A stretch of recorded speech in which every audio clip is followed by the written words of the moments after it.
अल्लाह के नबी ने पूछा, आयशा तुम्हें किस चीज ने रुलाया? फरमाया, अल्लाह के नबी सल्लल्लाहु अलैहि वसल्लम अचानक जहन्नम का तसव्वुर करके मेरे आंखों में आंसू आ गए, मैं रोने लगी। आय अल्लाह के नबी, कयामत का दिन होगा, बड़ा सख्त दिन होगा, मैदान महशर का दिन होगा, बड़ा सख्त दिन होगा। क्या उस वक्त लोग अपने रिश्तेदारों को पहचानेंगे?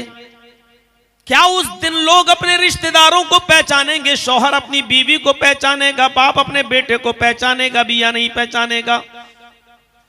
तो नबी अकरम सल्लल्लाहु अलैहि वसल्लम ने उस मौके पर जवाब दिया, आयशा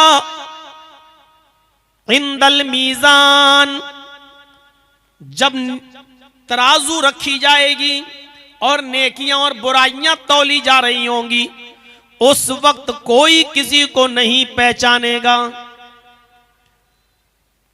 बाप अपने बेटे को नहीं पहचानेगा, शौहर अपनी बीवी को नहीं पहचानेगा, माँ अपनी बेटी को नहीं पहचानेगी, भाई अपने बहन को नहीं पहचानेगा। हर इंसान को यह फिक्र होगी कि इस तराजू में जो हमारी नेकियां और बुराइयां तौली जा रही हैं, हमारी नेकियों का पलड़ा भारी होता है या नहीं, हमारी बुराइयों का पलड़ा उठता है या नहीं, हमारी नेकियां बुराइयों से ज्यादा होती हैं या नहीं। जिस वक्त नेकियां और बुराइयां तौली जाएंगी, कोई किसी का ख्याल न करेगा, किसी को किसी की परवाह नहीं होगी, किसी को किसी की परवाह नहीं।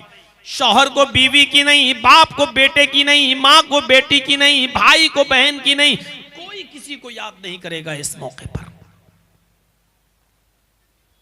फरमाया, आय आयशा, और दूसरा मौका तब आएगा जब कोई किसी को याद नहीं करेगा।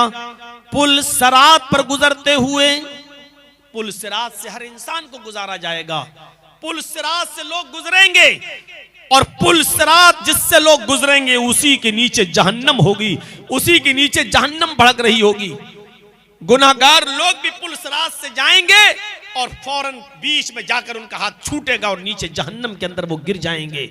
इस पुल सिरात से जब इंसान को गुजारा जाएगा तो कोई किसी को याद नहीं करेगा। बाप चाहेगा कि इस पुल सिरात से मैं आसानी के साथ गुजर कर उस पार पहुंचकर जन्नत में चला जाऊं, बेटा चाहेगा कि मैं चला जाऊं, भाई चाहेगा कि मैं चला जाऊं, बीवी चाहेगी कि मैं गुजर जाऊं। न शौहर बीवी को उस वक्त याद करेगा, न बाप बेटे को याद करेगा, न भाई बहन को याद करेगा, न माँ बेटी को याद करेगी, कोई किसी को उस वक्त याद नहीं करेगा। मेरे भाइयों, इन मौकों पर कोई किसी को याद नहीं करेगा, हालात ही ऐसे होंगे। इसी से मिलता जुलता एक नक्शा कुरान करीम ने यूं खींचा है, यौम यफिर्रुल मरउ मिन अखीही व उम्मिही व अबीही व साहिबतिही व बनीही। कयामत के दिन इंसान भाग रहा होगा अपने बाप से, यौम यफिर्रुल मरउ मिन अखीही, अपने भाई को देखकर भाग रहा होगा, व उम्मिही, बेटा अपनी मां को देखकर भाग रहा होगा, व अबी, बेटा अपने बाप को देखकर भाग रहा होगा, व साहिबती, आदमी अपनी बीवी को देखकर भाग रहा होगा, वह बनी, बाप अपनी औलाद से भाग रहा होगा।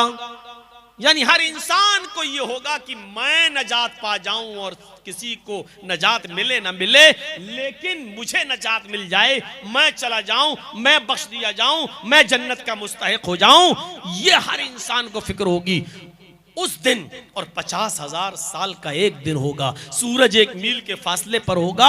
इस दिन ये 7 किस्म के लोग अल्लाह के अर्श के साए में होंगे और अल्लाह के अर्श के साए के अलावा कोई साया नहीं होगा। जिनको अल्लाह का अर्श का साया मिल गया वो खुश नसीब होंगे, जिनको अल्लाह के अर्श का साया मिल गया इनका 50,000 का दिन बहुत आसानी के साथ गुजर जाएगा। वो खुश नसीब कौन है? आइए वो 7 किस्म के लोगों का तस्करा आज के मैं खिताब में करूंगा और वो 7 किस्म के लोग मैं आज आपको बताऊंगा। और हर मुसलमान को इस सोच और फिक्र करने पर मजबूर होना पड़ेगा और सोचना चाहिए हर मुसलमान को जो यहां जमा है और जहां तक मेरी आवाज जा रही है और इन चैनलों के जरिए जहां जहां तक ये तकरीर पहुंच जाए, मेरे भाइयों ये सोचना चाहिए कि ये सातों खूबियां हमारे अंदर पाई जा रही हैं या नहीं पाई जा रही हैं। अगर ये सात खूबियां हमारे अंदर नहीं पाई जा रही तो जन्नत और जहन्नम तो बहुत दूर की बात, कयामत का दिन ही हमारे लिए बहुत दर्दनाक और सख्त दिन होगा। हम उस दिन से ही नहीं निपट पाएंगे। ये सात किस्म के लोग कौन हैं? वअन अबी हुरैरह रज़ियल्लाहु तआला अन्हु अन्ना रसूलल्लाह सल्लल्लाहु अलैहि वसल्लम क़ाल सबअतुन युज़िल्लुहुमुल्लाहु फ़ी ज़िल्लिही यौम ला ज़िल्ला इल्ला ज़िल्लुहु अल इमामुल आदिल। नबी अकरम सल्लल्लाहु अलैहि वसल्लम ने फरमाया, सात किस्म के लोग अर्श के साए में होंगे। उस दिन अल्लाह के अर्श के साए के अलावा कोई दूसरा साया नहीं होगा। पहला शख्स जो उस अर्श के साए में होगा वो कौन? अल इमामुल आदिल, अदलो इंसाफ करने वाला अमीर, अदलो इंसाफ करने वाला हाकिम, अदलो इंसाफ करने वाला जिम्मेदार शख्स। अदलो इंसाफ आज हमारे समाज और मुआशरे में कहां बाकी रह गया है? यह हदीस सिर्फ अमीर के लिए ही नहीं है, यह हदीस सिर्फ हाकिम वक्त और अमीरुल मोमिनीन ही के लिए नहीं है। आप भी हाकिम हैं। कुल्लुकुम मसऊलुन कुल्लुकुम राइन व कुल्लुकुम मसऊलुन अन रायती। तुम में से हर शख्स राई है, चरवाहा है, और उससे उसकी चरागाह के बारे में सवाल होगा। एक बाप अपने घर का निगरान है, बाप से उसके घर के ताल्लुक से, मर्द से उसके घर के ताल्लुक से सवाल किया जाएगा। याद रखिएगा, आपके 4 बेटे हैं, 3 बेटियां हैं, तीनों बेटियों की शादी कर दी, मोटरसाइकिल दे दी, 4 व्हीलर दे दिया, गाड़ी दे दी, लेकिन आपने अपनी बेटियों को अपनी वरासत और जमीन से हक नहीं दिया, उनको हिस्सा नहीं दिया, तो आप भी अर्श का साया नहीं पाएंगे। अल्लाह तबारक व तआला के अर्श के साये के अलावा कोई साया नहीं मिलेगा। आप जालिम की हैसियत से मैदान महशर में खड़े होंगे। हर बाप यहां तसव्वुर करे और सोचे। आप ये मत सोचो कि इस हम्माम में सिर्फ आप सब नंगे हो, ये स्टेज पर बैठे हुए बड़े बड़े मुल्ला मौलवी नंगे नजर आएंगे। बेटी की शादी कर दी, दे तो दी मोटरसाइकिल, अब जमीन में से हिस्सा भी मिलेगा। मिलेगा। गाड़ी देने के बारे में अल्लाह के नबी का हुक्म नहीं है, 4 व्हीलर देने के लिए अल्लाह के रसूल ने नहीं कहा था, लेकिन जमीन वरासत का हकदार अल्लाह ने बेटी को भी बनाया है, अल्लाह ने भी और अल्लाह के रसूल ने, वो आपको देना पड़ेगा। 50 लाख का जहेज दे दो तब भी बेटी का हक नहीं मार सकते हो आप, बहन का हक नहीं मार सकते हो आप। कभी कभी हंसी आती है, ऐसे ऐसे लोग मुत्तकी बनते हैं। अब हमारे इटावा में एक नौजवान आदमी था बेचारा, हमारे इटावा का, मैं वुजू बना रहा हूं रमजान के महीने में, इस रमजान में नहीं, दूसरे रमजान की बात कर रहा हूं, वुजू बना रहा हूं तो कुल्ला कर रहा, वो भी जोहर की नमाज का वक्त था, जुमेरात का दिन, कुल्ला कर रहा है, और कुल्ला करने के बाद मस्जिद में, और बाद में कहता है मौलाना ये रोजे की हालत में जो कुल्ला करता हूं ना, तो इस जबान में थोड़ा सा पानी लगा रहता है, ऐसे ऐसे कुल्ला कर दिया तो थोड़ा सा तो लगा है ना जबान में, अगर ये थूक के जरिए ये जबान का लगा हुआ पानी अगर पेट में चला जाए तो इससे रोजे में कोई फर्क तो नहीं पड़ेगा। मैंने कहा यार बड़ा मुत्तकी आदमी है, कितना बारीक सवाल कर रहा है। मैंने कहा ठीक है, आपने मसला पूछा है, ये बहुत से लोगों के जहनों में खटकता है, कल इंशाअल्लाह जुमे के खुतबा में हम इसको क्लियर कर देंगे और सबको मालूम हो जाएगा, तो कल तक इंतजार करो। अब मस्जिद में जितने लोग नमाज पढ़ने वाले थे हमसे बाद में पूछने लगे मौलाना ये क्या पूछ रहा था, मैंने कहा कल बताऊंगा। कि मौलाना ये क्या पूछ रहा था, मैंने कहा कल बताऊंगा, इसके मसले का जवाब कल दूंगा।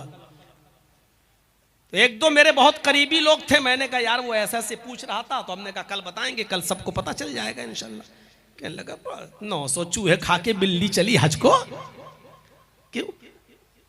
पता चला कि वो उसकी बहनें उससे नाराज, उसकी बेटी उससे नाराज,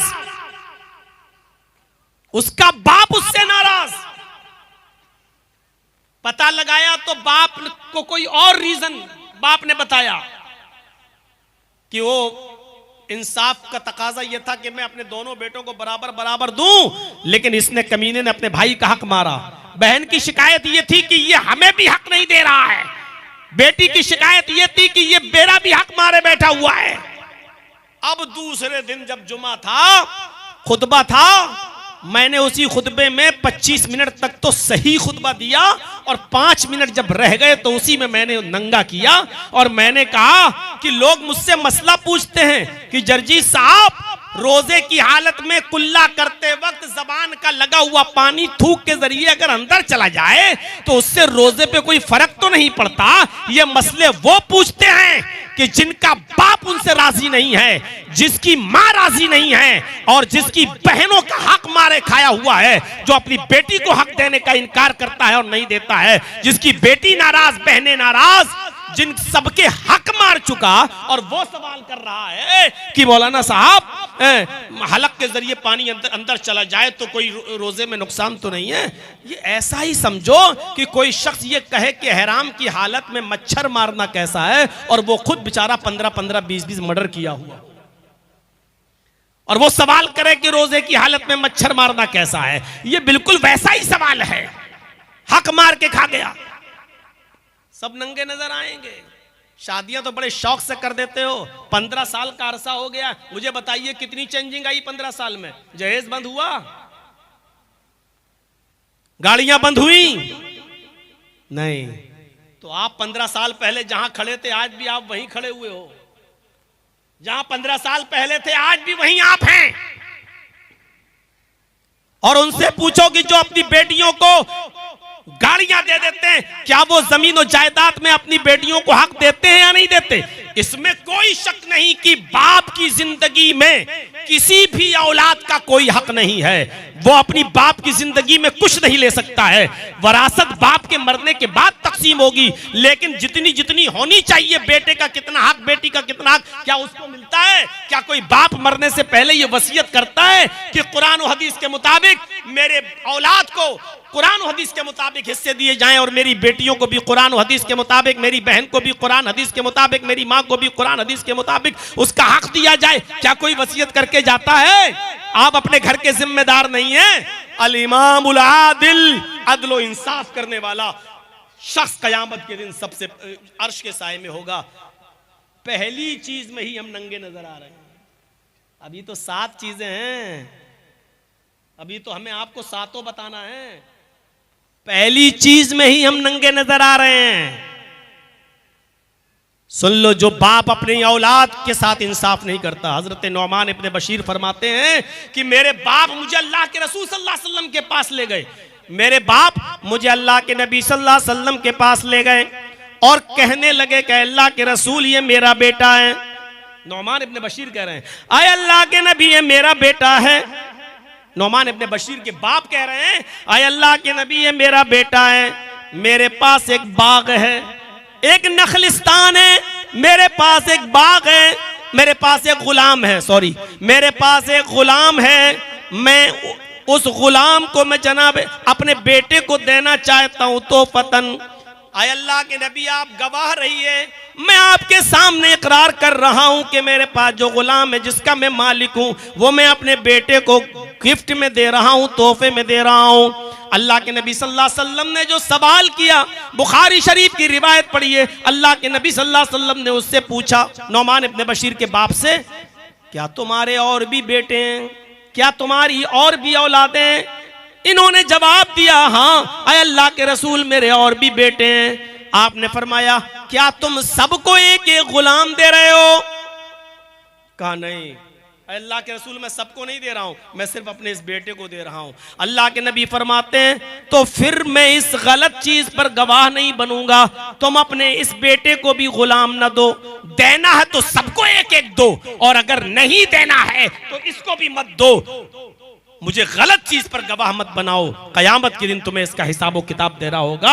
अल्लाह के रसूल सल्लल्लाहु अलैहि वसल्लम गलत चीज पर गवाह नहीं बने, और फिर नौमान इब्ने बशीर को भी गुलाम नहीं मिला। बाप ने वो गुलाम अपने पास रखा। नबी अकरम का फरमान, क्या तुम सबको दे रहे हो? कहा नहीं, सबको नहीं, सिर्फ इसी को दे रहा हूं। तो अल्लाह के रसूल ने कहा फिर इससे भी ले लो, या तो दो तो सबको दो, और नहीं देना है तो किसी को मत दो। यही अदल का तकाजा है। तो अर्श के साए में कयामत के दिन सबसे पहला शख्स कौन होगा? अल इमामुल आदिल, अदल व इंसाफ करने वाला। ये तो घर का जिम्मेदार हो गया, हुक्मरां भी, हाकिम वक्त भी। नबी अकरम सल्लल्लाहु अलैहि वसल्लम के जमाने के बाद एक दौर था जब हजरत उमर फारूक खलीफा बन गए। और सुनिए, जबरदस्त वाकया सुनाने जा रहा हूं। जब अमीरुल मोमिनीन खलीफा बने, उस वक्त कई बार टक्कर हो चुकी थी शाह गस्सान के साथ। गस्सान के बादशाह के साथ कई मर्तबा हजरत उमर फारूक की टक्कर हुई। और शाह गस्सान, जिसका नाम जबला इब्ने अहम था, वो हजरत उमर फारूक की नजरों में खटक रहा था। और हजरत उमर फारूक भी उसके दुश्मन बने हुए थे कि कैसे इसको फतह किया जाए। शाह गस्सान का जबरदस्त बादशाह, ईसाई बादशाह, लेकिन इस्लाम की तालीमात से मुतासिर हो जाता है। अपने कासिद को, अपने एक एलची को भेजता है, लेटर लिखकर, खत लिखकर। और उस खत में उसने ये लिखा कि अमीरुल मोमिनीन उमर इब्न खत्ताब, मैं इस्लाम की तालीम से मुतासिर होकर इस्लाम कबूल करना चाहता हूँ, और मैं आपसे मुलाकात करना चाहता हूँ, और आपसे मुलाकात करके मैं इस्लाम कबूल करने पर आमादा हूँ। क्या मुझे इस्लाम की छाया में जगह मिलेगी? क्या मुझे इस्लाम के अंदर शरण मिलेगी? क्या मैं इस्लाम कबूल करने का मौका मुझे मिलेगा? क्या आप मुझे माफ करेंगे? ये लेटर लिख कर वो अपने कासिद और अपने दूत के जरिए भेजता है हजरत उमर फारूक के पास। उसको उम्मीद नहीं थी कि हजरत उमर मेरे इतने बड़े दुश्मन और मुझे माफ कर देंगे। उसको उम्मीद नहीं थी कि हजरत उमर मुझे इतनी आसानी के साथ कबूल कर लेंगे। ये कासिद जब जाता है और हजरत उमर फारूक के पास मदीना में पहुंचता है, तो हजरत उमर फारूक को लेटर देता है। हजरत उमर फारूक ने उस खत को पढ़ा, और पढ़ने के बाद उसी खत के पीछे ये लिखकर जवाब दे दिया, ऐ शाह गस्सान, तुम फौरन चले आओ, तुम्हारी सारी खताएं माफ कर दी जाएंगी, तुम्हारी सारी खताएं दरगुजर कर दी जाएंगी, और इस्लाम की पवित्र छाया में, शीतल छाया में तुम्हें जगह दी जाएगी। तुम्हें तुम्हारे हैसियत और इज्जत के हिसाब से तुम्हें मकाम और मर्तबा भी दिया जाएगा, और हजरत उमर अपनी पुरानी दुश्मनी भी तुमसे भूल जाएंगे। तुम फौरन चले आओ, तुम्हारे लिए मदीने में जगह ही जगह है। शाह गस्सान ने जब वो लेटर पढ़ा, जबला इब्ने अहम ने जब वो लेटर पढ़ा, तो पढ़ने के बाद उसकी आंखों में आंसू आ गए कि हजरत उमर ने मुझे कबूल कर लिया, हजरत उमर ने मुझे इतनी जल्दी, इतनी आसानी से मान लिया। अब जबला इब्ने अहम जो गस्सान का बादशाह था, अपने 500 बॉडीगार्डों को लेकर और 500 घुड़सवारों को लेकर मदीने की तरफ सफर करता है, और मदीना पहुंचने वाला होता है। रास्ते में खेमा डालता है, एक आदमी को भेजता है ये इतला देने के लिए कि मैं पहुंच चुका हूं, बताओ कब मदीने में दाखिल हो जाऊं। हजरत उमर फारूक ने कहा, तुम जब चाहो तब आ सकते हो, तुम्हें सहरा में और जंगल में रुकने की जरूरत नहीं।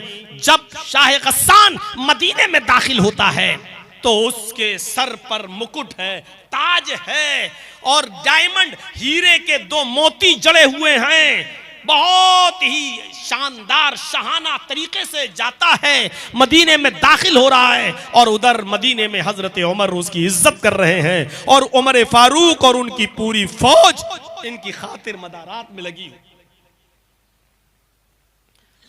शाह गस्सान इस्लाम ले आया, और इसके साथ 500 लोग भी इस्लाम ले आए। कुछ दिन मदीने में कयाम किया। जो बात बताने की है वो अब शुरू हो रही है।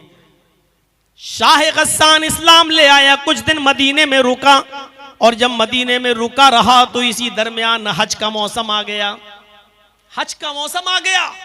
हजरत उमर और मदीने के बहुत से लोग मक्के की तरफ हज करने के लिए रवाना हो गए, जाने लगे। हजरत उमर ने शाह गस्सान से कहा, जबला अच्छा मौका है, तुमने अभी नया नया इस्लाम कबूल किया है, चलो तुम भी हज की दौलत से माला माल हो जाओ, पता नहीं आइंदा साल जिंदगी रहे न रहे, तुम भी हज कर लो। शाह गस्सान भी अपने 500 घुड़सवारों के साथ तैयार हो जाता और कहता है कि अमीरुल मोमिनीन, मुझे भी हज करने जाना है, मैं भी हज करना चाहता हूं। उसने शाहाना लिबास पहना, और जब वो मीकात पर पहुंचा तो उसने एहराम बांधा, और एहराम बांधने के बाद मदीने से जब वो मक्के में जाता है तो एहराम में 2 कपड़े पहने जाते हैं, नीचे एक बिना सिली हुई लुंगी और ऊपर एक चादर डाल ली जाती है। शाह गस्सान बेहतरीन लुंगी पहने हुए हैं, चूंकि गस्सान का बादशाह था, पैसों की दौलत की कमी नहीं थी, इसलिए वो शानदार लुंगी पहने हुए हैं और ऊपर से चादर ओढ़े हुए हैं। खाने काबा का तवाफ शुरू हो जाता है। वो पहला चक्कर लगाने में कामयाब रहा। दूसरा चक्कर जब शाह गस्सान लगा रहा है तो भीड़ ज्यादा होने की वजह से एक देहाती नौजवान, एक एराबी नौजवान का पैर उसकी चादर पर रख गया। भीड़ थी बहुत ज्यादा, तो अचानक धोखे से ये इस नौजवान का, इस देहाती का पैर उसकी चादर पर रख गया, जिससे शाह गस्सान आगे बढ़ता है तो उसकी लुंगी खुल जाती है। लेकिन चादर जो जिस्म पर पड़ी हुई थी वो इतनी लंबी थी कि जिसकी वजह से उसका सतर नहीं दिखाई देता, सिर्फ लुंगी खुल गई लेकिन सतर नहीं खुला। उस नौजवान ने जल्दी से वो चादर उठाई और शाह गस्सान को दे दी, लीजिए धोखे से मेरा पैर इस पर रख गया, लीजिए ये लुंगी आप पहनिए। शाह गस्सान चूंकि बादशाह था, तकब्बुर था, नया नया इस्लाम लाया था, उसको नहीं मालूम था कि इस्लाम लाने के बाद हमें क्या क्या छोड़ना पड़ेगा। उसने पीछे मुड़ के देखा, एक मामूली आदमी, एक नौजवान देहाती जिसके एहराम पर कपड़े पर जोड़ लगे हुए हैं, पैबंद लगे हुए हैं। कहा, गरीब आदमी, देहाती, तूने मेरी चादर पर पैर रखकर मेरी लुंगी खोल दी। इसने एक थप्पड़, जोरदार थप्पड़ उस नौजवान को रसीद कर दिया। इस बादशाह ने, जबला इब्ने अयहम ने एक थप्पड़ उस नौजवान को मारा। थप्पड़ इतनी जोर से मारा कि उस नौजवान की एक आंख फूट गई, उसकी आंख का ढेला बाहर आ गया। उस नौजवान ने उस वक्त कुछ नहीं कहा और तवाफ करने लगा। शाह गस्सान ने भी अपना तवाफ किया। जब ये नौजवान तवाफ करने के बाद अपने कबीले में पहुंचता है, जब ये नौजवान तवाफ करके अपने कबीले में जाता है, वहां के लोगों ने पूछा कि तुम्हारी आंख कैसे फूट गई। इसने पूरी की पूरी बात बताई तो पूरा कबीला गुस्सा हो गया। अरे होगा बादशाह अपने इलाके का तो जिसको चाहेगा उसको मारेगा, जिसकी आंख फोड़ना चाहेगा फोड़ देगा, ये कैसे हो जाएगा। उठो तुम हमारे पास चलो, हजरत उमर फारूक के पास चलते, मुझे इंसाफ चाहिए, आदल चाहिए। और पूरा कबीला इस नौजवान को जिसकी आंख फूटी थी लेकर हजरत उमर फारूक के पास वहीं मक्के में पहुंच जाता है। हजरत उमर फारूक को पूरी बात बताई जाती है। हजरत उमर फारूक ने उस नौजवान से पूछा, उस नौजवान ने कहा, अमीरुल मोमिनीन, धोखे से मेरा पैर उसकी चादर पर रख गया और उसकी चादर खुल गई, उसकी लुंगी खुल गई। उसने मुझे थप्पड़ मारा और इतनी जोर से मारा कि उसके थप्पड़ से मेरी आंख फूट गई। शाह गस्सान को बुलाया गया, इधर आओ। आया। अब दोनों में जो गुफ्तगू हुई वो कुछ इस अंदाज से गुफ्तगू थी। हजरत उमर फारूक ने कहा, शाह गस्सान, तुमने इस नौजवान की आंख क्यों फोड़ी? शाह गस्सान का जवाब था, अमीरुल मोमिनीन, इस नौजवान ने मेरी लुंगी पर अपना पैर रख दिया जिसकी वजह से मेरी लुंगी खुल गई। यह गरीब आदमी, फटे पुराने कपड़े पहनकर, एहराम पहनकर आने वाला, यह आदमी मेरी चादर पर पैर रखेगा। मैंने एक थप्पड़ मारा और थप्पड़ जोर से लग गया, उसकी आंख फूट गई। हजरत उमर फारूक रज़ी अल्लाह ताला अन्हु ने कहा, शाह गस्सान, उसने मुझे बताया है कि धोखे से उसका पैर चादर पर रख गया था, जिसकी वजह से ये चादर तुम्हारी खुल गई, लुंगी खुल गई। इतनी छोटी सी गलती की इतनी बड़ी सजा तुमने उसको दी, ये मुनासिब नहीं। शाह गस्सान ने कहा, ठीक है, कोई बात नहीं, हो गई गलती, मार दिया थप्पड़। आप एक गरीब आदमी को बचाने में इतना इंटरेस्ट क्यों ले रहे हैं? अय अमीरुल मोमिनीन, ठीक है, हो गई, मार दिया थप्पड़, लेकिन आप उसको बचाने में क्यों लगे हैं? एक गरीब आदमी को क्यों बचा रहे हैं?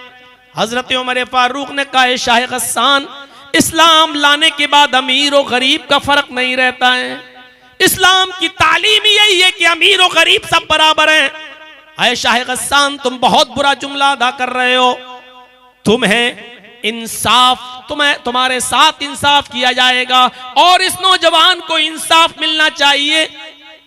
शाह गस्सान ने कहा, अच्छा ठीक है, तो बताइए मुझे क्या करना होगा। बहुत मामूली सी चीज। हजरत उमर ने कहा, बहुत मामूली सी चीज। कहा क्या? इस आदमी से माफी मांग लो, इस नौजवान से माफी मांग लो, इस देहाती से माफी मांग लो। अगर ये माफ कर देता है तो कुछ नहीं, और अगर माफ नहीं करता तो कुछ ले दे के मामला बना लो।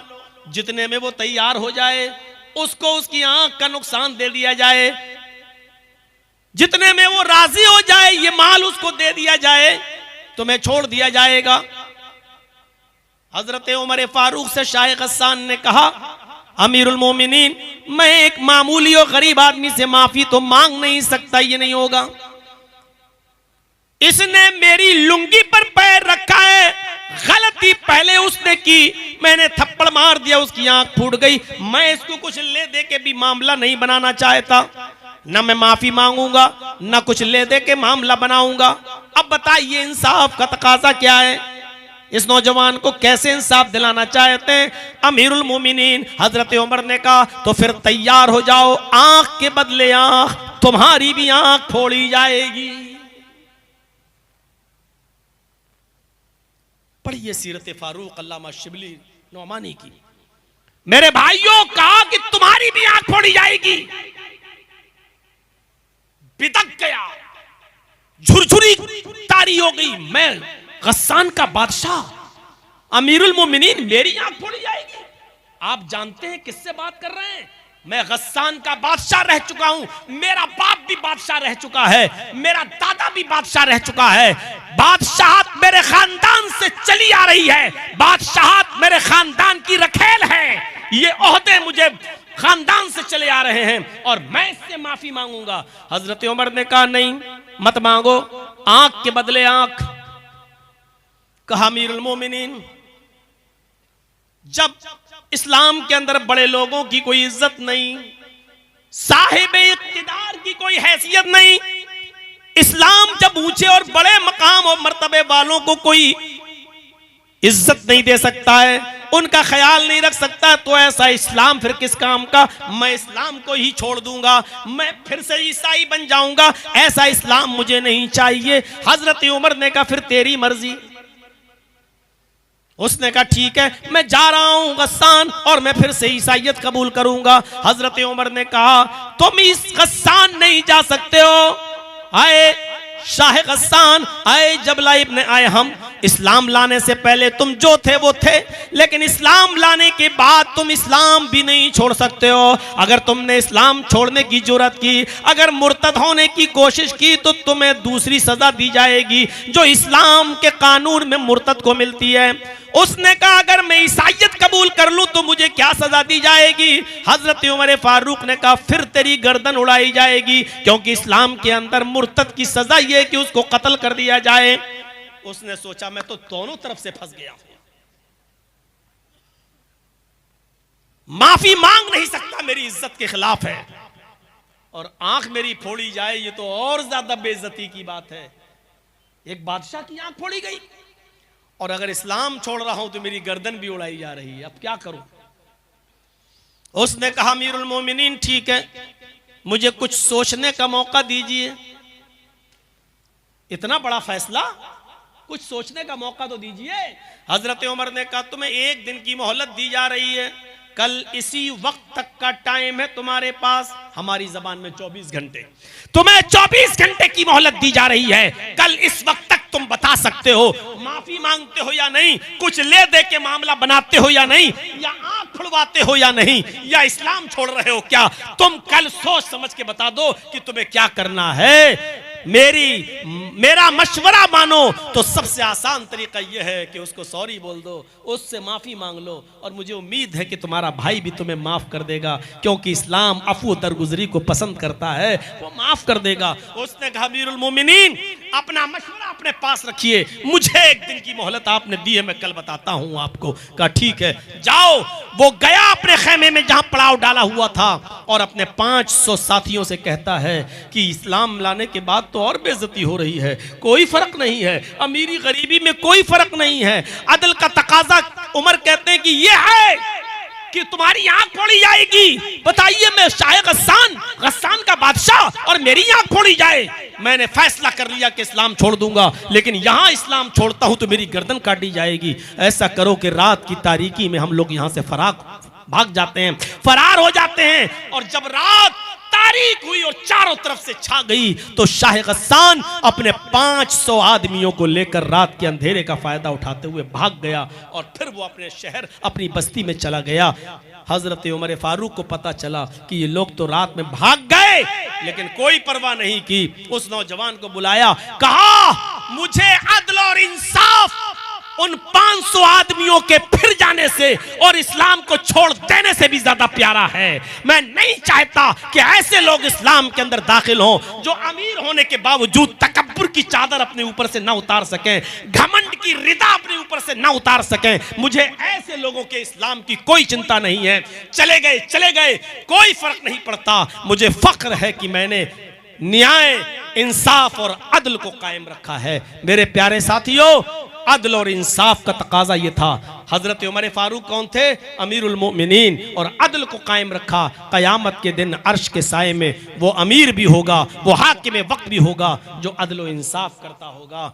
सबातुन युज़िल्लुहुमुल्लाहु फी ज़िल्लिही यौम ला ज़िल्ला इल्ला ज़िल्लुहु अल इमामुल आदिल। क़यामत के दिन अर्श के साए में सबसे पहले जगह उसको मिलेगी जो अदल और इंसाफ करने वाला बाप होगा, अदल और इंसाफ करने वाला इंसान होगा, अदल और इंसाफ करने वाला हाकिम होगा, अदल और इंसाफ करने वाला कोई जिम्मेदार होगा।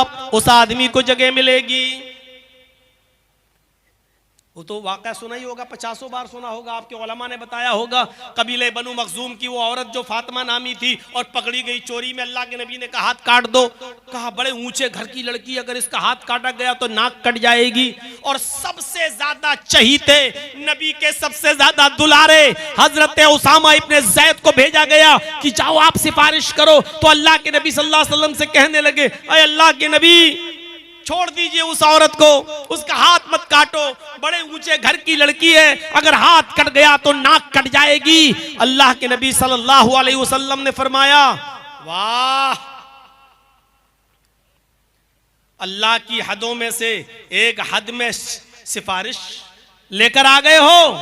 ये मेरी तरफ से हदें थोड़ी हैं, ये तो अल्लाह ने बयान किया है। सारिक़ु वस्सारिक़तु फ़क़्तऊ अयदियहुम, चोरी करने वाले मर्द और चोरी करने वाली औरत दोनों का हाथ काट दो। ये तो कुरान ने हद जारी की है। मैं कौन होता हूं? अल्लाह रब्बुल आलमीन की तरफ से कायम करदा किसी हद को बदलने वाला।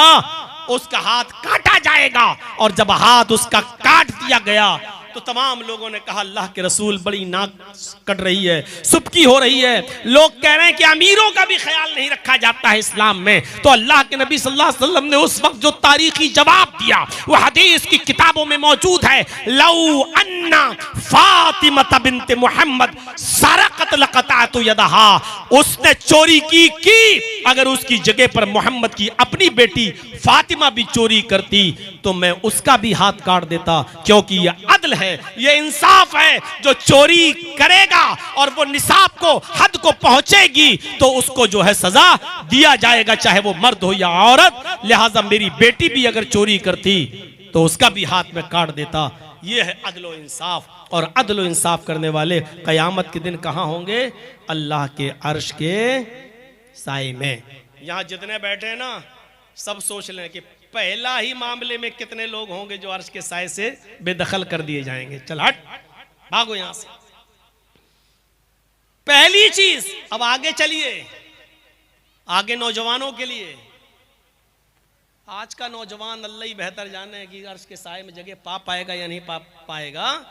जो आदमी जलसों में भी मोबाइल खड़ा करके वीडियो बना रहा हो, जिसको जलसे से ज्यादा अपने यूट्यूब चैनल की फिक्र हो और अपनी कमाई की फिक्र हो, वो आदमी अल्लाह के अर्श के साए में। वशाबुन नशा फी इबादत रब्बिही, हाय हाय क्या बात कही अल्लाह के रसूल सल्लल्लाहु अलैहि वसल्लम ने। वो नौजवान, वो जवान जो अपने रब की इबादत में मसरूफ है। इबादत सिर्फ नमाजी नहीं होती है, बस गए जोहर में 4 रकात पढ़ के चले आए, मगरिब में 3 पढ़ के चले आए, इशा में 4 रकात पढ़ के चले आए। इबादत सिर्फ यही नहीं होती, जो चीज भी इबादत कहलाती है। और वो नौजवान जो अल्लाह की इबादत में हर वक्त मसरूफ है, वो अल्लाह के अर्श के साए में होगा। वो उक़बा इब्ने नाफे नौजवान 1500 घुड़सवारों को लेकर निकला और जहां गया उसने इस्लाम का झंडा लहरा दिया। जहां गया उसने इस्लाम को फतह कर लिया, इस्लाम का झंडा लहराकर उस इलाके को फतह कर लिया। जहां गया दाएं देखा तो इस्लामी इस्लाम, बाएं देखा तो इस्लामी इस्लाम। आगे बढ़ता जा रहा है, पीछे इस्लाम का झंडा लहराता जा रहा है। उसने ऐसा इस्लाम फैलाया, ऐसा इस्लाम फैलाया, ऐसा इस्लाम का झंडा लहराया कि इस्लाम का झंडा लहराते लहराते फहराते फहराते सामने समंदर आ जाता है। उसको समंदर ही समंदर दिखाई देता है। नौजवानों जरा इधर तवज्जो दीजिए और देखिए, ये भी नौजवान था, अपने 1500 घुड़सवारों के साथ सफर कर रहा है। दाएं देखता है तो इस्लाम का झंडा, बाएं देखता है तो इस्लाम का झंडा, पीछे मुड़ के देखता है तो मोहम्मद रसूलुल्लाह का परचम, और सामने देखता है तो कहता है कि समंदर ही समंदर।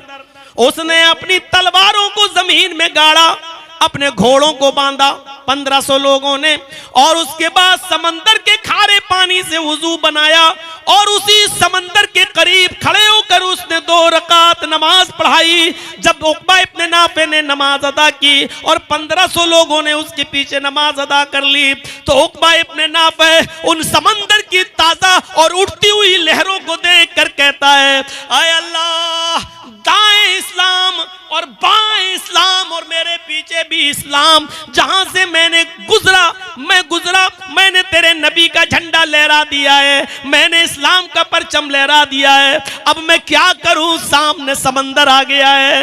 आय अल्लाह, अगर मुझे ये पता चल जाए, इलाहुल आलमीन, मुझे इस बात का इल्म हो जाए कि इस समंदर को पार करने के बाद भी कोई बस्ती रहती है, तेरी कोई मखलूक जिंदा है, तेरे बंदे आबाद हैं और कुफ्र कर रहे हैं, तो कसम है मुझे तेरे इज्जत और जलाल की, मैं अपने 1500 घुड़सवारों के साथ समंदर में छलांग लगा जाऊंगा और तैरना शुरू कर दूंगा और उस वक्त तक रुकने का नाम नहीं लूंगा जब तक कि समंदर को पार करने के बाद उस बस्ती पर भी तेरे नबी जनाब मोहम्मद रसूलुल्लाह का परचम न लहरा दूं, जब तक इस्लाम का झंडा न गाड़ दूं, उस वक्त तक मैं चैन और सुकून के साथ नहीं सोऊंगा।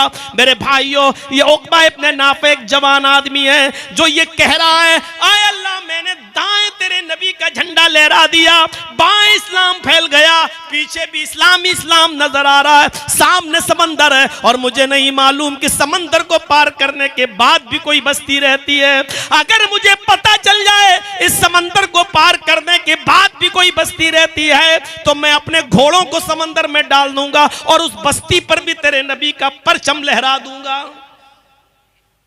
ये थे जो अपने रब की इबादत में लगे हुए थे, ये अर्श के साए में होंगे। हजरत हंजला का मामला कौन नहीं जानता।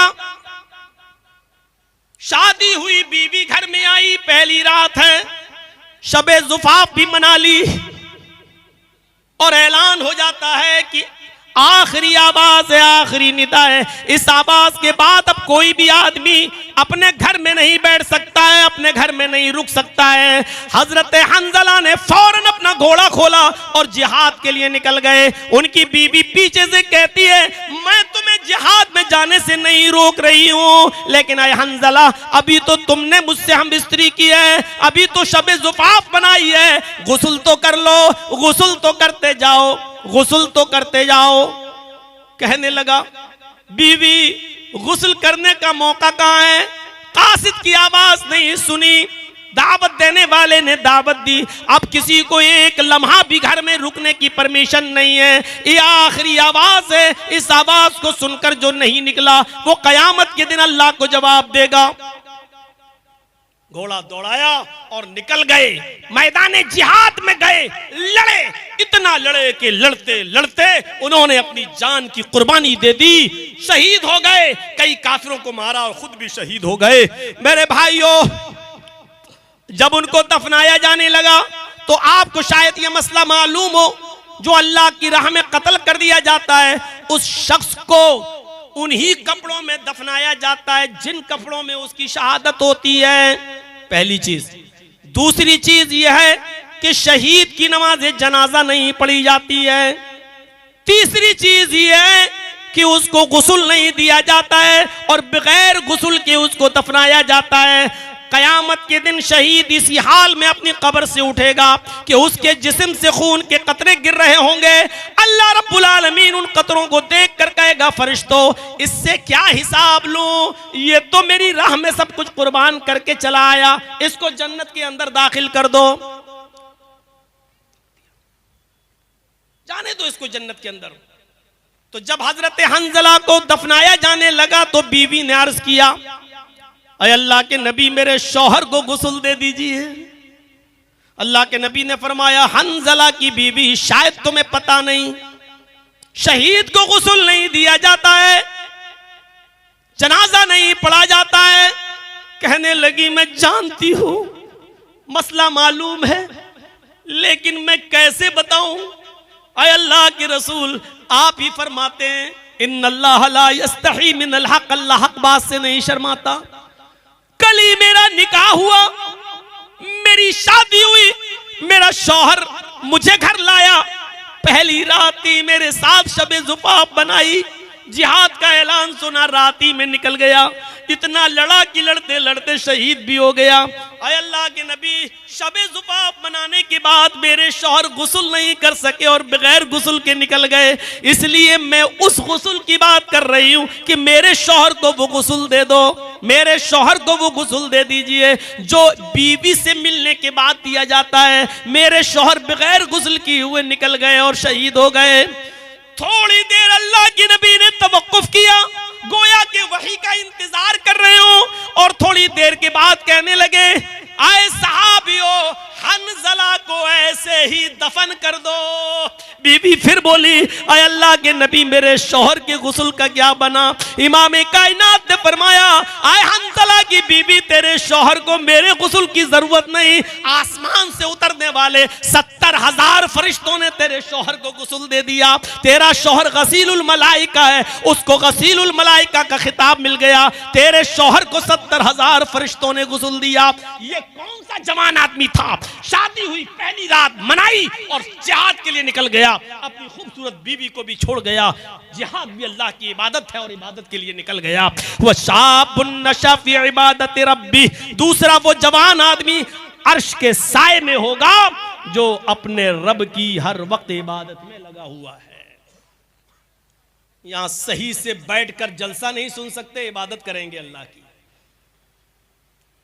15 साल तो वो हो गए जो यहां आए थे पहले, वरना और 10 साल मेरे जोड़ लो जो पहले से आ रहे हैं। 25 साल पहले भी इसी तरीके के हंगामे हुआ करते थे जलसों में, और इसी तरीके का शोर हुआ करता था। और आज भी अगर कोई पूछे कि जर्जी साहब, मैंने सबसे पहली तकरीर जो की थी बंबई में, उस वक्त मेरी उम्र थी 17 साल 10 महीना, जब बाल ठाकुरे के खिलाफ में बोला था। और जब मैंने उसको कहा था कि हरे रंग पे पाबंदी की बात करता है, पहले लौकी खाना छोड़, पालक खाना छोड़, हैं, और हरा धनिया हरी मिर्चें खाना छोड़, और लाल रंग से प्यार है तो वही खाओ जो हम लोग खाते हैं। और इस जुर्म में जब हम गए, 24 घंटा बिठाए रहे, मुझे थाने में रखा गया। और पहली मर्तबा जब मैं थाने में बैठा था, और इसलिए केस मेरे ऊपर नहीं बन पाया था क्योंकि मेरे बालिग होने में 2 महीने कम थे। 17 साल 10 महीने थे, 18 साल का होता तो भी चला गया होता अंदर। उस वक्त से मैं बोल रहा हूं और आज अपनी उम्र के 46, 47 के आसपास में पहुंच गया हूं। अंदाजा लगाइएगा कि 18 साल से लेकर अब तक कितने साल का अरसा गुजर चुका है। इस अरसे के बारे में कोई पूछे कि जर्जी साहब उस दौर से अब तक तक़रीर कर रहे हो, आप जलसों में कितना फर्क देख रहे हो, जलसों में कितनी तमीज और कितना सलीका और कितनी तहजीब देख रहे हो, जलसों में कितना फर्क पड़ा है और जलसों में क्या सुधार आया है, आप कितने नंबर देना चाहते हो? तो जर्जीस देगा 100 में 0। इतने साल पहले जिस तरह की बदतमीजी आप करते थे वो आज भी करते हो। उससे पहले जो बदअक्ली थी वो आज भी है, उससे पहले जो बदतमीजी थी वो आज भी है, उससे पहले जलसों का जो अदम एहतराम आपके दिलों में था वो आज भी है, इससे पहले जलसों की जो नौयत आपके जहनों में थी वो आज भी है। कोई तब्दीली नहीं आई है, कद थोड़ा सा बड़ा हो गया है। फर्क सिर्फ इतना है कि पहले जवान थे, अब 4 बच्चों के बाप बन गए हो, बस इससे ज्यादा कोई फर्क नहीं आया है। हमारे समाज में, हमारी सोसाइटी में, हमारे इलाके में और हमारी बस्तियों में बुरा लगे तो लगता रहे, मत बुलाइएगा, कोई फर्क नहीं पड़ता। फर्क कुछ नहीं पड़ा, न जहेज में फर्क, न शादियों में फर्क, न जहेज की डिमांड में फर्क, न लेन देन में फर्क। मेरे भाइयों कोई फर्क नहीं पड़ा है। फर्क सिर्फ इतना पड़ा है कि पहले मस्जिदें कुछ झोंपड़ियों की हुआ करती थीं, अब थोड़ा सा एसी लगने लगी है, पंखे लगने लगे हैं, स्टैंडरी आ गई है। बस अब लोग मस्जिद बनाने का तो बहुत बड़ा सवाल समझते हैं, लेकिन मस्जिदों को भरना जुर्म समझ रहे हैं, वो नहीं जाते। मस्जिद तो बना ली शब भर में ईमा की हरारत वालों ने, मन अपना पुराना पापी रहा, बरसों में नमाजी बन न सके। कोई फर्क नहीं पड़ा है हमारे इस समाज में, उस सोसाइटी में।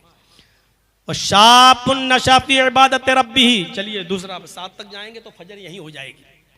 तीसरी चीज देखिए, वरजुलुन क़ल्बुहु मुअल्लकुन फिल मसाजिद। 7 चीजें हैं, 2 चीजें बता चुका हूं और अब मैं किसी को खड़ा करके उन 7 चीजों को पूछूंगा, देखें कितनी गौर से सुन रहा है वो मेरी तकरीर। 7 चीजें जो बताई थी ना, और जिसका सर झुका होगा उसी को पहले खड़ा करूंगा। याद रखिए 7 चीजें पहले फिर सुन लो। पहली चीज अदलो इंसाफ करने वाला, दूसरी चीज नौजवान, लास्ट में पूछूंगा किसी को खड़ा करके। अभी 2 चीजें बता दी, वो नौजवान जो अपने रब की इबादत में लगा हुआ है। अब तीसरी चीज पे आइए, वरजुलुन क़ल्बुहु मुअल्लकुन फिल मसाजिद, वरजुलुन क़ल्बुहु मुअल्लकुन फिल मसाजिद। तीसरा वो आदमी अल्लाह के अर्श के साए में होगा जिसका दिल नमाज की तरफ लटका हुआ है। इस तरह क्यों बैठे हो? अरे बैठ जाओ, चप्पल उतार के उसके ऊपर बैठ जाओ। तुम तो ऐसे बैठे हो, लग रहा है जैसे यहां लैट्रिन कर रहे हो। हाँ, इस पे ऐसे बैठ जाओ। रजुलुन क़ल्बुहु मुअल्लकुन फिल मसाजिद। तीसरा वो आदमी अर्श के साए में होगा जिसका दिल मस्जिद की तरफ लटका हुआ है, अटका हुआ मस्जिद। समझ रहे मतलब? जब जोहर की नमाज पढ़ के आया, खेती बाड़ी कर रहा है, कुछ काम कर रहा है, बार बार घड़ी देख रहा है, हाँ अभी असर में टाइम है, फिर काम कर रहा है, फिर बार बार कभी सूरज की तरफ देखता है, देखे असर का वक्त हुआ कि नहीं हुआ है, और जैसे ही असर का वक्त हुआ फौरन मस्जिद में असर पढ़ के आया, काम में लग गया, बार बार देख रहा मगरिब तो नहीं हो रही है, मगरिब तो नहीं हो रही है, और जैसे ही मगरिब का वक्त हुआ मस्जिद में मगरिब पढ़ के आया, खाना खाने बैठा घर पे, बार बार घड़ी देख रहा और मस्जिद की फिक्र लगी हुई है, ईशा का वक्त तो नहीं हुआ, और जैसे ईशा की नमाज पढ़ के मस्जिद में आया, सो गया। रात में कई बार उठता है, घड़ी देखता है कहीं फजर तो नहीं हो गई है, फिर सोता है, फिर चौंकती है उसकी नींद, फिर घड़ी देखता है फजर तो नहीं हो गई है, और उसका दिमाग मस्जिद की तरफ, उसका दिल मस्जिद की तरफ लटका हुआ है। ऐसा शख्स कयामत के दिन अर्श के साए में होगा जिसका दिल मस्जिद ही में लगा हुआ है। इसका यह मतलब नहीं कि काम धंधा छोड़ दो, बस वक्त का ख्याल रखो। मेरे प्यारे साथियों, हजरत मुसअब रज़ी अल्लाह तआला अन्हु ने आमिर इब्ने अब्दुल्लाह इब्ने जुबैर का एक वाकया नकल किया है कि जब उनके इंतकाल का वक्त आया, बहुत बीमार हुए और जिंदगी से बेचारे मायूस हो गए, बिस्तर पर लेटे हुए थे, इतने बीमार थे कि उनका उठना बैठना सब महाल था। लेकिन इस बीमारी के बावजूद जब उनके कान में आजान की आवाज गई, अल्लाहु अकबर अल्लाहु अकबर अल्लाहु अकबर अल्लाहु अकबर, फौरन अपने घर वालों से और अपने रिश्तेदारों से कहने लगे कि मुझे उठा दो, मस्जिद तक मुझे पहुंचा दो। ये मगरिब की नमाज का वक्त था। मगरिब की आजान की आवाज उनके कानों में गई। कहने लगे, आए मेरे घर वालों, आए मेरे बच्चों, आए मेरे अजीजों रिश्तेदारों, मुझे मेरी मस्जिद तक पहुंचा दो। बेटों ने कहा, भतीजों ने कहा, भांजों ने कहा, अजीजों ने कहा, आप बहुत बीमार हैं, लेटे लेटे इसी घर में नमाज अदा कर लीजिए। आमिर इब्ने अब्दुल्लाह इब्ने जुबैर जवाब देते हैं, कैसी बातें कर रहे हो? मैंने अल्लाह के दाई की आवाज सुनी है, मैंने अल्लाह की तरफ दावत देने वाले दाई की आवाज मेरे कानों में गई है। उसने अभी पुकार के कहा है, हय्या अलस्सलाह, आओ नमाज के लिए। आए मेरे अजीजों, आए मेरे बच्चों, आए मेरे रिश्तेदारों, अल्लाह की दावत दाई की आवाज सुनकर भी मैं लब्बैक न कहूं तो मुझसे बड़ा बदनसीब कौन होगा, मुझसे बड़ा बदकिस्मत कौन होगा? कहा नहीं, मुझे जाना है मस्जिद में। जिद की, इतनी जिद की, मुसाब इब्ने उमैर कहते हैं हजरत मुसाब कि उनको उनके रिश्तेदारों ने उठा लिया और उठाने के बाद सहारा देकर उनको मस्जिद तक पहुंचा दिया। वो मस्जिद में गए, इमाम साहब मुसल्ले पर खड़े थे, ये बैठ गए और बैठकर नमाज अदा करने लगे, इमाम के पीछे नमाज।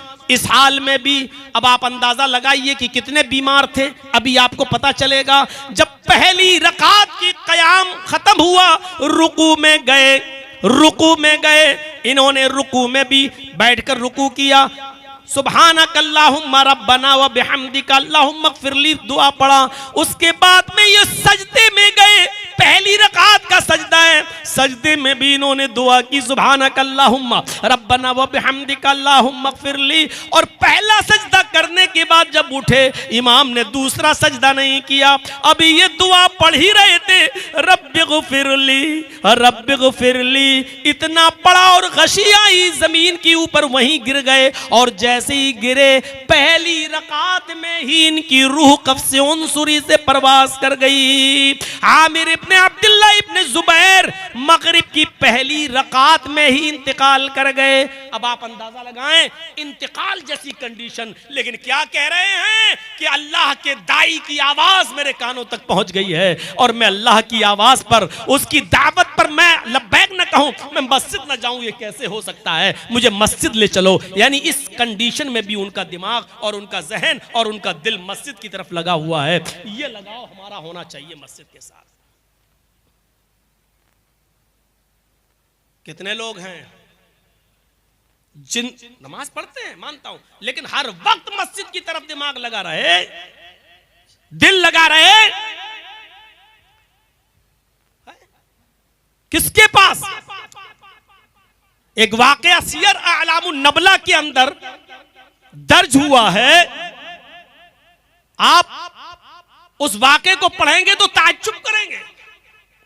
उसमें तो उबैदुल्लाह अल कवारीरी का वाकया नकल हुआ है। उबैदुल्लाह अल कवारीरी जो हर वक्त मस्जिद में नमाज पढ़ने जाते थे और जिनकी पहली तकबीर भी कभी फौत नहीं होती थी, बसरा के रहने वाले। और एक दिन इनके घर पे कोई मेहमान आ गया, मेहमान की खातिर मदारात करते करते इतनी देर हो गई कि इशा की नमाज का वक्त निकल गया। ये जल्दी से उसको खिलाने में लग गए और जब तक मेहमान ने खाना खाया तो कहा कि अब मैं मस्जिद में जा रहा हूं नमाज पढ़ने के लिए। उबैदुल्लाह अल कवारीरी जैसी मस्जिद की तरफ निकले, नमाज पढ़ने के लिए जाने लगे। जब बसरा की मस्जिद में पहुंचे तो क्या देखते कि वहां से लोग नमाज पढ़ के निकल रहे हैं। पूछा लोगों क्या जमात खत्म हो गई? फरमाया हाँ। दूसरी मस्जिद में गए, पता चला उधर भी जमात हो गई। तीसरी मस्जिद में गए, पता चला कि उधर भी जमात हो गई। सोचा कि अब जमात कहीं नहीं मिलेगी, चलो अपने घर पे नमाज पढ़ लेते हैं। अब उबैदुल्लाह अल कवारीरी जब अपने घर पे आए तो कहने लगे, आए मेरी बीवी, अल्लाह के नबी सल्लल्लाहु अलैहि वसल्लम ने फरमाया जमात के साथ नमाज पढ़ना अकेले नमाज पढ़ने से, तन्हा नमाज पढ़ने से 27 गुना ज्यादा दर्जा रखता है। यानी जमात का सवाब 27 गुना गुना ज्यादा मिलता है तन्हा नमाज पढ़ने से। इसलिए मैं आज इशा की नमाज 27 बार पढ़ूंगा। उबैदुल्लाह अल क़वारीरी इशा की नमाज पढ़ने के लिए खड़े हो जाते हैं। एक मर्तबा 4 रकात पढ़ ली, दोबारा फिर खड़े हो गए, फिर ईशा की 4 रकात दोबारा पढ़ ली, फिर खड़े हो गए, फिर ईशा की नमाज 4 रकात तीसरी बार पढ़ ली, फिर खड़े हो गए, और चौथी बार, 5वीं बार, 6ठी बार उन्होंने ईशा की नमाज को 27 बार पढ़ा, ये सोचकर कि अब मुझे जमात का सवाब मिल गया होगा। 27 बार नहीं, 27 जमात के बराबर सवाब पाने के लिए 27 बार पढ़ा। वो 27 ईशा नहीं थी, बल्कि उस नमाज को जमात के बराबर सवाब मिल जाए इसलिए 27 बार पढ़ा। जब 27 बार नमाज पढ़ने के बाद जब वो बिस्तर पर सोने गए तो रात में ख्वाब देख रहे हैं कि मेरा मुकाबला हो रहा है घोड़सवारों के साथ। तमाम लोग अपने अपने घोड़े दौड़ा रहे हैं, मेरा घोड़ा सबसे अच्छा और मैं सबसे पीछे। घोड़े को एड़ लगाई, मुझसे आगे जो घोड़ा दौड़ा रहा है वो कहने लगा, आए उबैदुल्लाह, तुम अपने घोड़े को एड़ क्यों लगा रहे हो? तुम अपने घोड़े को क्यों मार रहे हो? तुम अपने घोड़े को बार बार क्यों कचोका दे रहे हो? तुम हमसे आगे नहीं निकल पाओगे। कहने लगे, वाह, मेरा घोड़ा नया, मेरा घोड़ा जवान, मेरा घोड़ा तरोताजा, फिर हम तुम्हारे साथ क्यों नहीं आ पाएंगे? हम तुम्हारे साथ जरूर सफ में आ मिलेंगे, हम आते हैं अभी। वो आदमी ने कहा जो उनसे आगे चल रहा था, आए उबैदुल्लाह, तुम घोड़े को थका भी दोगे तब भी तुम मेरे मुकाबले पे नहीं आ सकते, मेरे साथ नहीं आ सकते, इसलिए कि मैंने ईशा की नमाज जमात के साथ पढ़ी है और तुमने ईशा की नमाज जमात के साथ नहीं पढ़ी। यानी 27 मरतबा नमाज पढ़ने के बावजूद भी उनकी नमाजों को वो मकाम और वो दर्जा नहीं मिला जो जमात के साथ नमाज पढ़ने वाले को मिलता है। इस वाक़े को सियर आलामुन नबला में देखा जा सकता है। अब आप अंदाजा लगाइए मेरे प्यारे साथियों कि मस्जिद में नमाज पढ़ना और मस्जिद की तरफ दिमाग लगाना और दिल काट का होना, ये अर्श के साए में जगह पाने का सबब है। लिहाजा हमें हर वक्त मस्जिद की तरफ हमारा दिल लगा हुआ होना चाहिए।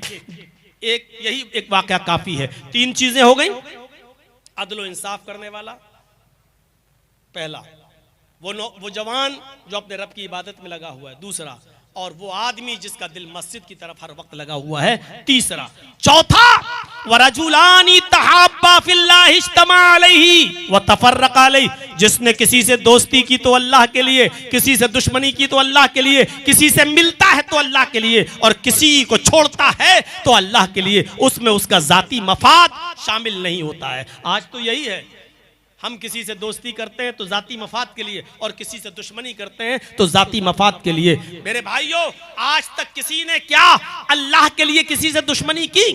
आप अपने गांव में बहुत से लोगों से नहीं बोलते हो, लेकिन वजह क्या है? वजह क्या है? इसने आपकी जमीन पर कब्जा किया। वजह क्या है? इसने आपके घर से ऊंचा अपना घर बना लिया। वजह क्या है? इसने आपसे कर्ज लिया था 1 महीने का वादा करके, लेकिन 2 महीने हो गए अभी तक आपका कर्जा नहीं दिया। आप इस वजह से उससे दूर रहते हो, लेकिन आपने अल्लाह के लिए किसी को छोड़ा हो ऐसा नहीं है। हजरत अली रजी अल्लाह ताला अन्हु एक मर्तबा एक यहूदी से इसी शर्त पर लड़ रहे थे कि या तो तू मुझे मार दे या मैं तुझे मार दूं, और दोनों लड़ने लगे। तलवार से नहीं, हाथ पैर से लड़ाई हो रही थी। कभी अली ऊपर और यहूदी नीचे, कभी यहूदी ऊपर अली नीचे। ये लड़ाई बहुत देर तक चलती रही और आखिर में अली गालिब आ गए और हजरत अली ने उस यहूदी का गला पकड़ के दबाना शुरू कर दिया ऐसे, और ये शर्त ही है तू मुझे मार दे या मैं तुझे मार दूं। जब गला पकड़ के उसका दबाने लगे हजरत अली, तो यहूदी ने अपने मुंह में बहुत सा थूक जमा किया, आ करके थूक दिया हजरत अली के चेहरे पे। हजरत अली ने उसका गला छोड़ के ऐसे थूक को पोंछने लगे और फिर गुस्सा आया तो और कस के उसका गला पकड़ के दबाने लगे। फिर सोचा नहीं नहीं नहीं, अब तो छोड़ दिया और कहा भाग यहां से, हट जाओ यहां से। वो जाने लगा, जाते जाते कहने लगा, अली अजीब चीज है, शर्त तो ये थी तुम मुझे मार दो मैं तुम्हें मार दूं, तुम तो गालिब भी आ गए थे, मेरा गला भी पकड़ लिया था, मारने ही वाले थे। जब मैंने तुम्हारे ऊपर थूका चेहरे पर तो मैंने देखा कि तुम्हें और गुस्सा आया। जब और गुस्सा आया तो उस गुस्से में तो मैंने समझ लिया तो अब मेरी जान गई, लेकिन जब और गुस्सा आया तो तुमने मुझे छोड़ दिया। आखिर ये क्या बात रही? तो हजरत अली ने कहा, जब तक मैं गुस्से में था मैं अल्लाह के लिए था, और मैं तेरा गला अल्लाह के लिए दबा रहा था और उस पर मुझे सवाब की उम्मीद थी कि अल्लाह मुझे सवाब देगा। लेकिन जब तूने मेरे चेहरे पर थूका मुझे मजीद गुस्सा आया। वो गुस्सा अल्लाह के लिए नहीं था, वो मेरे चेहरे पर थूकने की वजह से मेरे अंदर बढ़ गया। अगर उस गुस्से में तू मारा जाता तो ये अल्लाह के लिए नहीं, ये मेरा जाती इंतकाम होता, ये मेरा जाती बदला होता। इसलिए मैंने जाती बदला नहीं लिया, जाती इंतकाम नहीं लिया, फिर मैंने तुझे छोड़ दिया, क्योंकि अब ये लड़ाई अल्लाह के लिए न रही। अगर इस गुस्से में तू मारा जाता तो ये मेरा जाती इंतकाम होता, अल्लाह के लिए नहीं। आपने किसी को अल्लाह के लिए छोड़ा है? हमने तो बहुत सी ऐसी बस्तियों को छोड़ दिया है। मौलाना साहब ऐसा नहीं बोलना, मौलाना साहब इसके बारे में मत बोलना, उसके बारे में मत बोलना। मैंने कहा ठीक है, मत बुलाना। मेरे भाइयों, यहां कहा जा सकता है कि आपकी शरायत पर थोड़ी जलसे होंगे। हम तो एक डॉक्टर हैं और डॉक्टर खुद समझता है मरीज का इलाज कैसे करना चाहिए, उसको कौन सी दवा की जरूरत है। जब आप खुद ही दवा देने लगे और आप खुद ही हमसे ये कहें कि ये बताइए, ये बताइए, ये बताइए, तो आप ही ना इलाज कर लो ना मरीज का, फिर हम लोगों को क्यों बुला रहे हो? मेरे भाइयों, उलमा जितने बैठे हैं इनको कभी पाबंद मत करना। मौलाना साहब ये बोलना, मौलाना साहब ऐसा बोलना। अरे तू अपने बारे में बुलवाता। एक आदमी मुझसे कहने लगा मौलाना साहब मियां बीवी के हुकूक पे बोलना। पता लगाया तो पता चला कि सबसे ज्यादा वही मार खाता है अपनी बीवी से। तो लोग इस बहाने अपने बारे में बुलवाना चाहते हैं कि आप बोलेंगे तो उसमें मेरी भी बात आ जाएगी, हैं? तो बहुत समझने की जरूरत है। अब तो 25-26 साल का अरसा इसमें गुजरा तो बहुत तजर्बा भी हो गया है कि कौन किस मकसद से कहता है और कौन किस इरादे से कहता है। तो रजुलानी तहब्बा फिल्लाह इज्तमा अलैहि व तफर्रका अलैहि, अल्लाह के लिए दोस्ती और अल्लाह के लिए दुश्मनी, ये 4 चीजें आपके पास मैंने बता दी हैं। अब जो चीज बताने जा रहा हूं आज हमारे मुआशरे का सबसे बड़ा नासूर, हमारे मुआशरे का सबसे बड़ा अलमिया, 5वां आदमी जो अल्लाह के अर्श के साए में होगा वो कौन है? रजुलुन दातहु इमरातुन ज़ात मनसबिन व जमालिन फ़क़ाल इन्नी अख़ाफ़ुल्लाह। पहले एक एक लफ्ज़ पर गौर कीजिए। ऐसा मर्द, ऐसा आदमी जिसको किसी औरत ने बुरे काम के इरादे से बुलाया हो, और वो औरत भी बाजारू नहीं, सुनिए, वो औरत भी जिस्म फरोश नहीं, 500 और 1000 रुपए में अपना जिस्म बेचने वाली नहीं। हदीस के अल्फाज पर गौर करो। ज़ात मनसबिन, बहुत शरीफ घराने की, हस्बो नसब वाली, इज्जतदार घर की औरत, इज्जतदार घर की औरत, व जमालिन, और हुस्न जमाल की देवी, बहुत खूबसूरत हसीन जमाल औरत। तलबत हम रातु यदात हम रातुन ज़ात मनसबी व जमाल, जिस मर्द को किसी खूबसूरत हसीन और जमील औरत ने, शरीफ घर की, खानदान की, बहुत ही ज्यादा शराफत झलक रही है उसके चेहरे पर, ऐसी शरीफ औरत, शरीफ खानदान की औरत जिसने उसको बुरे काम के लिए बुलाया और इस आदमी ने ऐसी औरत की दावत को ठुकरा दिया। हट, नहीं, वो कह रही आओ मेरे पास, चलो मेरे रूम में, चलो मेरे कमरे में, और इसने कह दिया इन्नी अखाफुल्लाह, दूर हो जाओ, मैं अल्लाह से डरता हूं। अल्लाह के खौफ की वजह से उस औरत को छोड़ दिया तो ये आदमी भी अल्लाह के अर्श के साए में। हम तसव्वुर नहीं कर पा रहे हैं किस औरत के बारे में। अरे बाजारू औरतों का तो मैं तसव्वुर ही नहीं कर, आपको बता ही नहीं रहा हूं। ये तो रोज ऐसी औरत को जो पैसे वाली भी है, दौलत वाली भी है, जिसके पास पैसों की कमी नहीं, यानी अगर आप उसके इरादे को पूरा कर दें तो वो आपको उल्टा पैसा भी दे रही है, आपको इज्जत भी दे रही है, आपकी बात भी छिपा रही है, आपको अपने घर आने का मौका भी दे रही है, आपके पास तन्हाई के सारे मौके खुद औरत दे रही है। आओ, तुम्हें टेंशन की जरूरत नहीं है, तुम आओ मेरे पास, मैं संभाल लूंगी, कोई मामला नहीं। और वो बहुत ऊंचे घर की, जात मनसबिन, हस्बो नसब ऊंचा, जात बरादरी ऊंची, कास्ट ऊंची, इज्जतदार घर की, बड़ी ऊंचे घर की लड़की, बड़े घर ऊंची और खूबसूरत भी बेइंतहा, ऐसी औरत, और आपके पास पूरा मौका है उसकी बात मानने का, पूरा मौका है उसके साथ गलत काम करने का, पूरा इख्तियार भी है आपके पास, लेकिन आपके दिल में अल्लाह का खौफ ऐसे मौके पे आ जाए और ऐसे मौके पे आने के बाद आप कह दें इन्नी अखाफुल्लाह, मैं अल्लाह से डरता हूं, नहीं मैं तेरे करीब नहीं आ सकता, मैं अल्लाह को जवाब देना है, ऐसा शख्स भी कयामत के दिन अल्लाह के अर्श के साए में होगा। बुखारी शरीफ के अंदर एक वाक़या आया है, मरसद इब्ने अबी मरसद रज़ी अल्लाह ताला अन्हु जो हालत कुफ्र में थे, इस्लाम लाए तो अल्लाह के नबी जनाब मोहम्मद रसूलुल्लाह सल्लल्लाहु अलैहि वसल्लम ने इनको मक्के में भेजा, क्योंकि ये पहले चोरियां किया करते थे इस्लाम लाने के से पहले। इनको मालूम था कि चोर बेड़ियां कैसे तोड़ता है, ताले कैसे तोड़ता है, चोरी कैसे करता है। तो कुछ सहाबा मक्के में काफिरों के पास कैद थे। अल्लाह के नबी ने कहा उनके घरों में नकब लगाकर हमारे उन मजलूम सहाबा को जिनको काफिरों ने कैद करके रख लिया है उनको छुड़ा के लाओ। अब तुम इस्लाम ला चुके हो तो एक चोरी हमारे लिए करो। और वो चोरी क्या है? तुम मुसलमान सहाबा को काफिरों के घरों से नकब लगाकर उनकी बेड़ियां तोड़कर उनको छुड़ा के मदीने में लाओ। तो ये गए, कई मर्तबा ला चुके। एक मर्तबा जब मक्के पहुंचे तो किसी कैदी को लाना था, किसी कैदी को छुड़ाना था किसी घर में नकब लगाकर।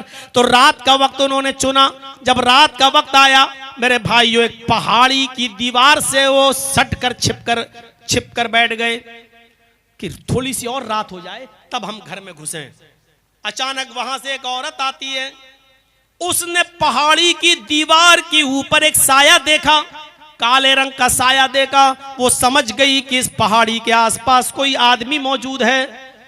वो चूंकि बदचलन औरत थी जिसका नाम अन्नाक था, वो करीब आती है और जब पहाड़ी के करीब आती है तो क्या देखती है कि इस पहाड़ी के पीछे तो एक आदमी छिपा हुआ है।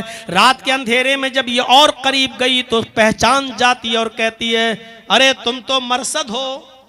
हजरत मरसद ने जब अपना चेहरा उठाकर देखा तो कहने लगे अरे तुम तो अन्नाक हो, इतनी रात में तुम यहाँ क्या करने आई हो? उसने कहा मरसद क्या हो गया तुम्हें? इतने दिनों से इतने सालों से तुम कहाँ गायब थे? मैं तुम्हारी जुदाई के लिए तड़प गई, मैं कितनी परेशान हूं, मैंने कितनी तुम्हें बार याद किया।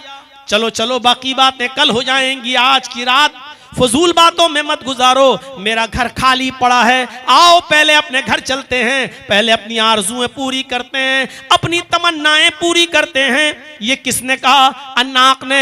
किससे कह रहे हैं? हजरत मरसद इब्ने अबी मरसद से। और ये मरसद खुद उसके औरत से पहले ताल्लुकात कायम कर चुके हैं, जमाने जाहिलियत में इस्लाम लाने से पहले उसके साथ जिनाकारी कर चुके हैं, उसकी दोस्ती भी उनके साथ रह चुकी है। लेकिन जब अन्नाक हाथ पकड़ कर खींचती है, कहती जल्दी चलो, इस रात का वक्त कहीं गुजर ना जाए, आओ मेरे घर में चलो।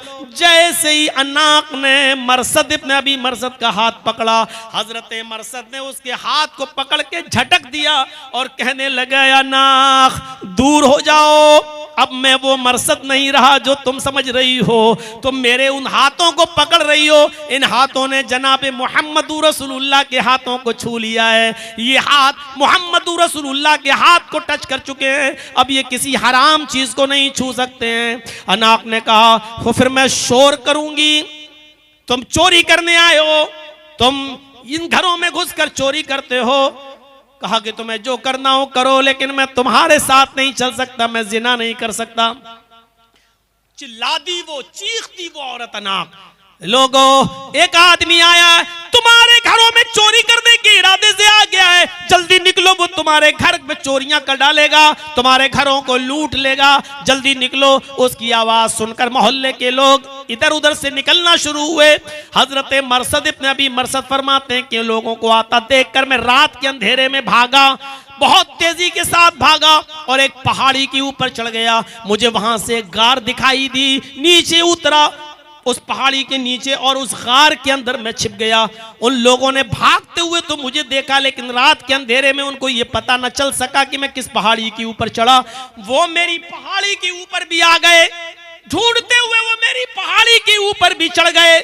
और फिर दाएं बाएं देखने लगे, लेकिन वो मुझे नहीं देख सके, जबकि उसी पहाड़ी के नीचे एक गुफा थी, जिस गुफा में मैं छिपा हुआ था। अल्लाह की कसम, मरसद इब्न अबी मरसद कहते हैं, बुखारी की रिवायत है, अल्लाह की कसम उन लोगों ने उस पहाड़ी के ऊपर खड़े होकर पेशाब भी किया और उनका पेशाब नीचे मेरे सर के ऊपर गिर रहा था, उनका पेशाब मेरे सर के ऊपर आ रहा था, लेकिन मैं दाएं बाएं हिलने की कोशिश नहीं किया। अगर हिलूंगा तो इनको पता चल जाएगा कि मैं यहाँ हूँ।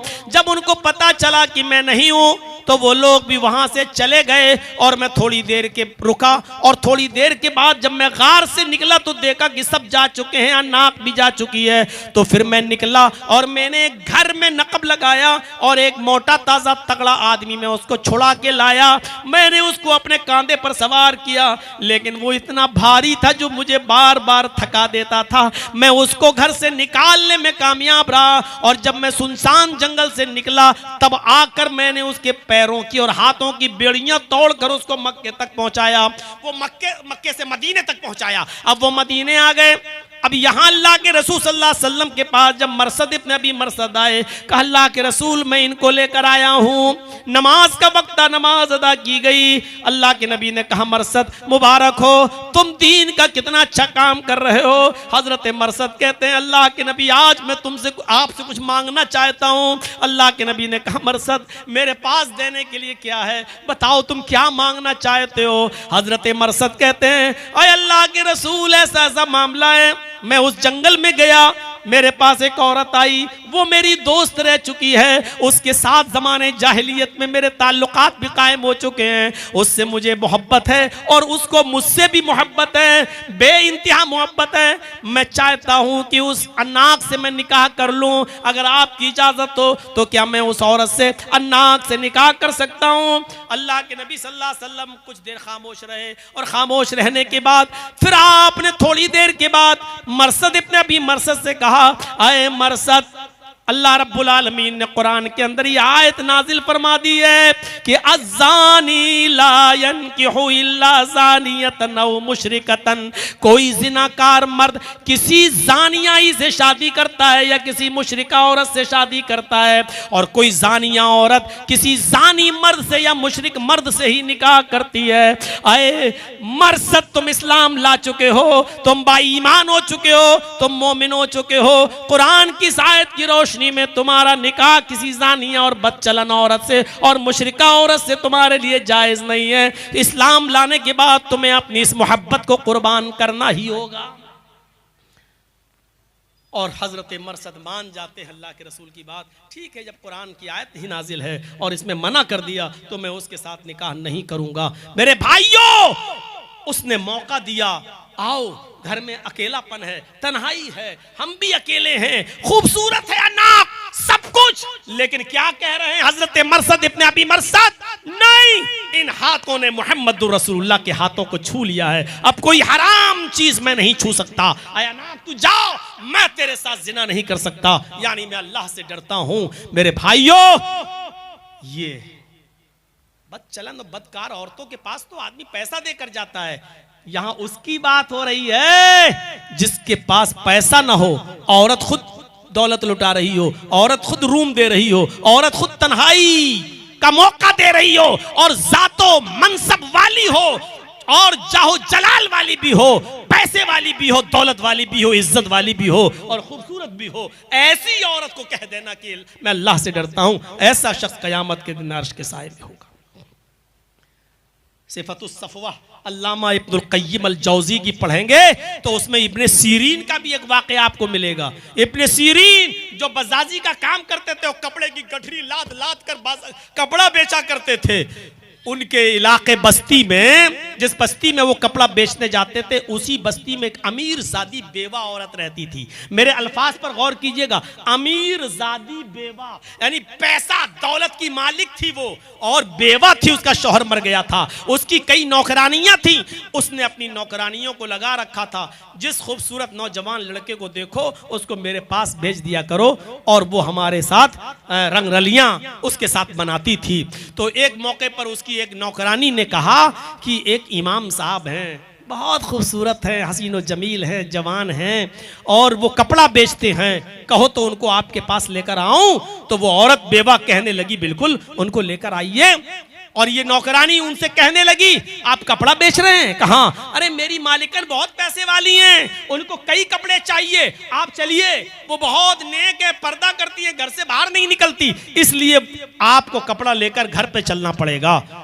इमाम इब्ने सीरीन रहमतुल्लाह अलैह उनके घर पे जाते हैं, नौकरानी घर के दरवाजे के अंदर कर देती है, खुद बाहर रहती है और ये अंदर जब दाखिल हो जाते हैं तो उस बेवा औरत के पास बैठ जाते हैं और कपड़ा दिखाने लगते हैं, ये इतने का, ये इतने का, ये इतने का। अब उसको कपड़ा तो खरीदना नहीं था, वो खूबसूरती देखकर माइल कहने लगी अरे मुझे कपड़ा नहीं खरीदना है, जितना तुम कपड़ा बेच रहे हो मैं सारी गठरी का पैसा तुमको दे दूंगी, कपड़ा भी दे दूंगी, पैसा भी दे दूंगी, जाई, मैं कपड़ा खरीदने के लिए नहीं बुलाई। तो कहा फिर किस लिए बुलाई हो? तुम्हारी नौकरानी ने तो यही कहा था बांदी ने कि कपड़ा खरीदेंगे। कहा मैंने कपड़ा खरीदने के लिए नहीं बुलाया, कपड़ा रखिए अपने पास, कपड़े का पैसा भी मैं तुमको दे दूंगी, जितने का कपड़ा पूरी गठरी पे दे दूंगी तुमको। तो कहा बुलाया किस लिए? उसने छूटते ही जो जुमला कहा वो जुमला था उदनु मिन्नी, मेरे करीब आइए, इधर आइए, मेरे करीब आइए, मुझसे मिलिए, मुझसे जिमा कीजिए। इन्होंने कपड़े की गठरी बांधी और लगे अब उसको नसीहत करने, इन्नल हम्दुलिल्लाह नहमदुहु व नस्तईनुहु व नस्तगफिर, और लगे उसको, अल्लाह के रसूल ने ये फरमाया, कुरान में ये आया है, और जिना की मजम्मत और जिना की बुराई और जिना का अजाब और जिना सब कुछ, लेकिन उसके ऊपर तो भूत चढ़ा था, उसकी खोपड़ी पर भूत चढ़ा था जवानी का। कहने लगी अच्छा सब बातें आपकी सुन ली, अरे ठीक हम तौबा कर लेंगे बाद में, लेकिन अभी आई है। कहने लगे ये तो मानेगी नहीं, इनकी नसीहतें वहां कोई काम ही नहीं आ रही, जो नसीहत कर रहे हैं वो कह रही अपनी जेब में रखो, आओ, हर बात पे कहती उदनु मिन्नी, मेरे करीब आओ। इन्होंने कहा अच्छा सुनो, मुझे बहुत तेज लैट्रीन लग रही है। इमाम इब्ने सीरीन ने फरमाया मुझे बहुत तेज क़ज़ाए हाजत की जरूरत है, मुझे लैट्रीन लग रही है, आप मुझे अपना बाथरूम बता दीजिए कहाँ है। उसने कहा बस इतनी सी बात, चलो मैं बता देती हूँ, जल्दी से फारिग होके आइए, लेकिन आइए हमारे पास। इनको बाथरूम में ये चले गए, अब ये देखते रहे कि बाथरूम में कितने देर बंद रहेंगे। थोड़ी देर के बाद ये निकले तो किचन में घुस गए। किचन में एक नाली थी, इमाम इब्ने सीरीन की नजर उस नाली पे पड़ी जिसमें वो औरत जो बर्तन धोती थी, वो सब कीचड़ और कचड़ा उसी नाली में जमा होता था और उसी नाली के जरिए वो वहां से पानी निकलता था, बाहर जाता था। ये उसके पास बैठ गए और जो काली कीचड़ थी उस नाली में, उसको हाथ से लेकर अपने कपड़ों पे मलना शुरू कर दिया, और फिर दूसरा हाथ लिया, कीचड़ इधर उधर सब जगह अपनी गंदगी से लथपथ कर लिया अपने आप को। और उस औरत के पास गए, चलो आओ, चलो कहां चलना है। उसको जो बदबू लगी, उसने कहा ए तेरा दिमाग खराब है, ये क्या करके आ गया, हट भाग भाग भाग। इन्होंने कपड़े की गठरी उठाई और दरवाजे से जैसी खुला भागे वहां से और सीधे उस गांव के कुएं के पास आए। जल्दी से अपनी गठरी रखी और कपड़े उठा के उसी कुएं से धोए, और कपड़ा धोने के बाद कहते अल्लाह तेरा शुक्र है कि तूने मुझे जिना से बचा लिया, अल्लाह तेरा शुक्र है कि तूने मुझे मेरा मुंह काला होने से बचा लिया। वो तो हाथ धोकर नहीं, नहा धोकर मेरे पीछे पड़ चुकी थी। आय अल्लाह तेरा रहमो करम रहा और तूने मेरे दिमाग में ये तरकीब डाल दी और इस तरकीब से मैं बच गया। मेरे भाइयों, इस तरीके से लोग इस जिनाकारी से बचते थे, वरना औरतें तो पूरा मौका देती थी। आओ, हजरत यूसुफ अलैहिस्सलातु वस्सलाम के पास क्या मौका नहीं था? बादशाह मिस्र की बीवी ने पूरा मौका दिया था, ये दरवाजा भी बंद, वो दरवाजा भी बंद, ये दरवाजा भी बंद। एक दरवाजा नहीं, गल्लक़तिल अब्वाब, कई दरवाजे थे, सारे दरवाजे बंद करके कहने लगी हाय तलक, हाय यूसुफ आओ मेरे पास। और यूसुफ अगर उसकी बात मान लेते तो 5 उंगली घी में, यूसुफ अगर उसकी बात मान लेते तो कितना करीबी बन के रहते। बादशाह की बीवी कितना इज्जत देती, कितना सम्मान देती, अपने शौहर से भी छिपाती, इज्जत भी देती, दौलत भी देती, पैसा भी देती और अपना जिस्म भी देने के लिए तैयार थी। लेकिन हजरत यूसुफ अलैहिस्सलाम बचे रहे और यही कहते रहे काला माज़ अल्लाह, अल्लाह की पनाह, अल्लाह की पनाह, अल्लाह से डरते रहे और उस औरत के करीब नहीं गए। तो मेरे भाइयों, जिना से बचने वालों के बहुत से वाक़यात हैं। तो रजुलुन दाअतहु इम्राअतुन ज़ात मनसब व जमाल फ़क़ाल इन्नी अख़ाफ़ुल्लाह। पांचवा वो आदमी अर्श के साए में होगा जिसको किसी खूबसूरत हसीन व जमील शरीफ औरत ने बुरे काम के लिए बुलाया और उसने कह दिया कि मैं अल्लाह से डरता हूं। पांचवा आदमी। छठा आदमी कौन सा होगा जो अर्श के साए में होगा? रजुलुन तसद्दक़ बिसदक़तिन फ़अख़फ़ाहा हत्ता ला तअलम शिमालुहु मा तुनफ़िक़ु यमीनुहु।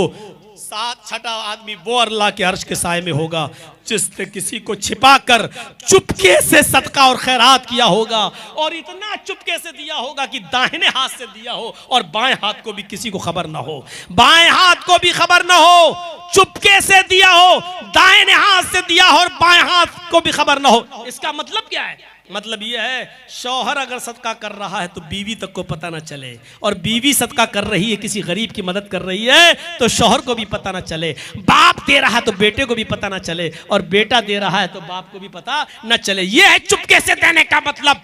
आए रमजान के महीनों में गरीबों को साड़ियां देने वालों, रमजान के महीने में गरीबों को कपड़े देने वालों, रमजान के महीने में चादरें देने वालों, सदका और खैरात करने वालों, उस गरीब की मदद करते वक्त वीडियो बनाने वालों, उनके फोटो खींच के व्हाट्सएप ग्रुप पे डालने वालों और ये दिखाने वालों कि मैंने आज इतने गरीबों की मदद की है, तुम अल्लाह के अर्श के साए में जगह नहीं पाओगे, इसलिए कि तुमने अपने सदके और खैरात की नुमाइश की है, तुमने उस गरीब को भी जलील किया है, तुमने उस गरीब को भी रुस्वा किया है।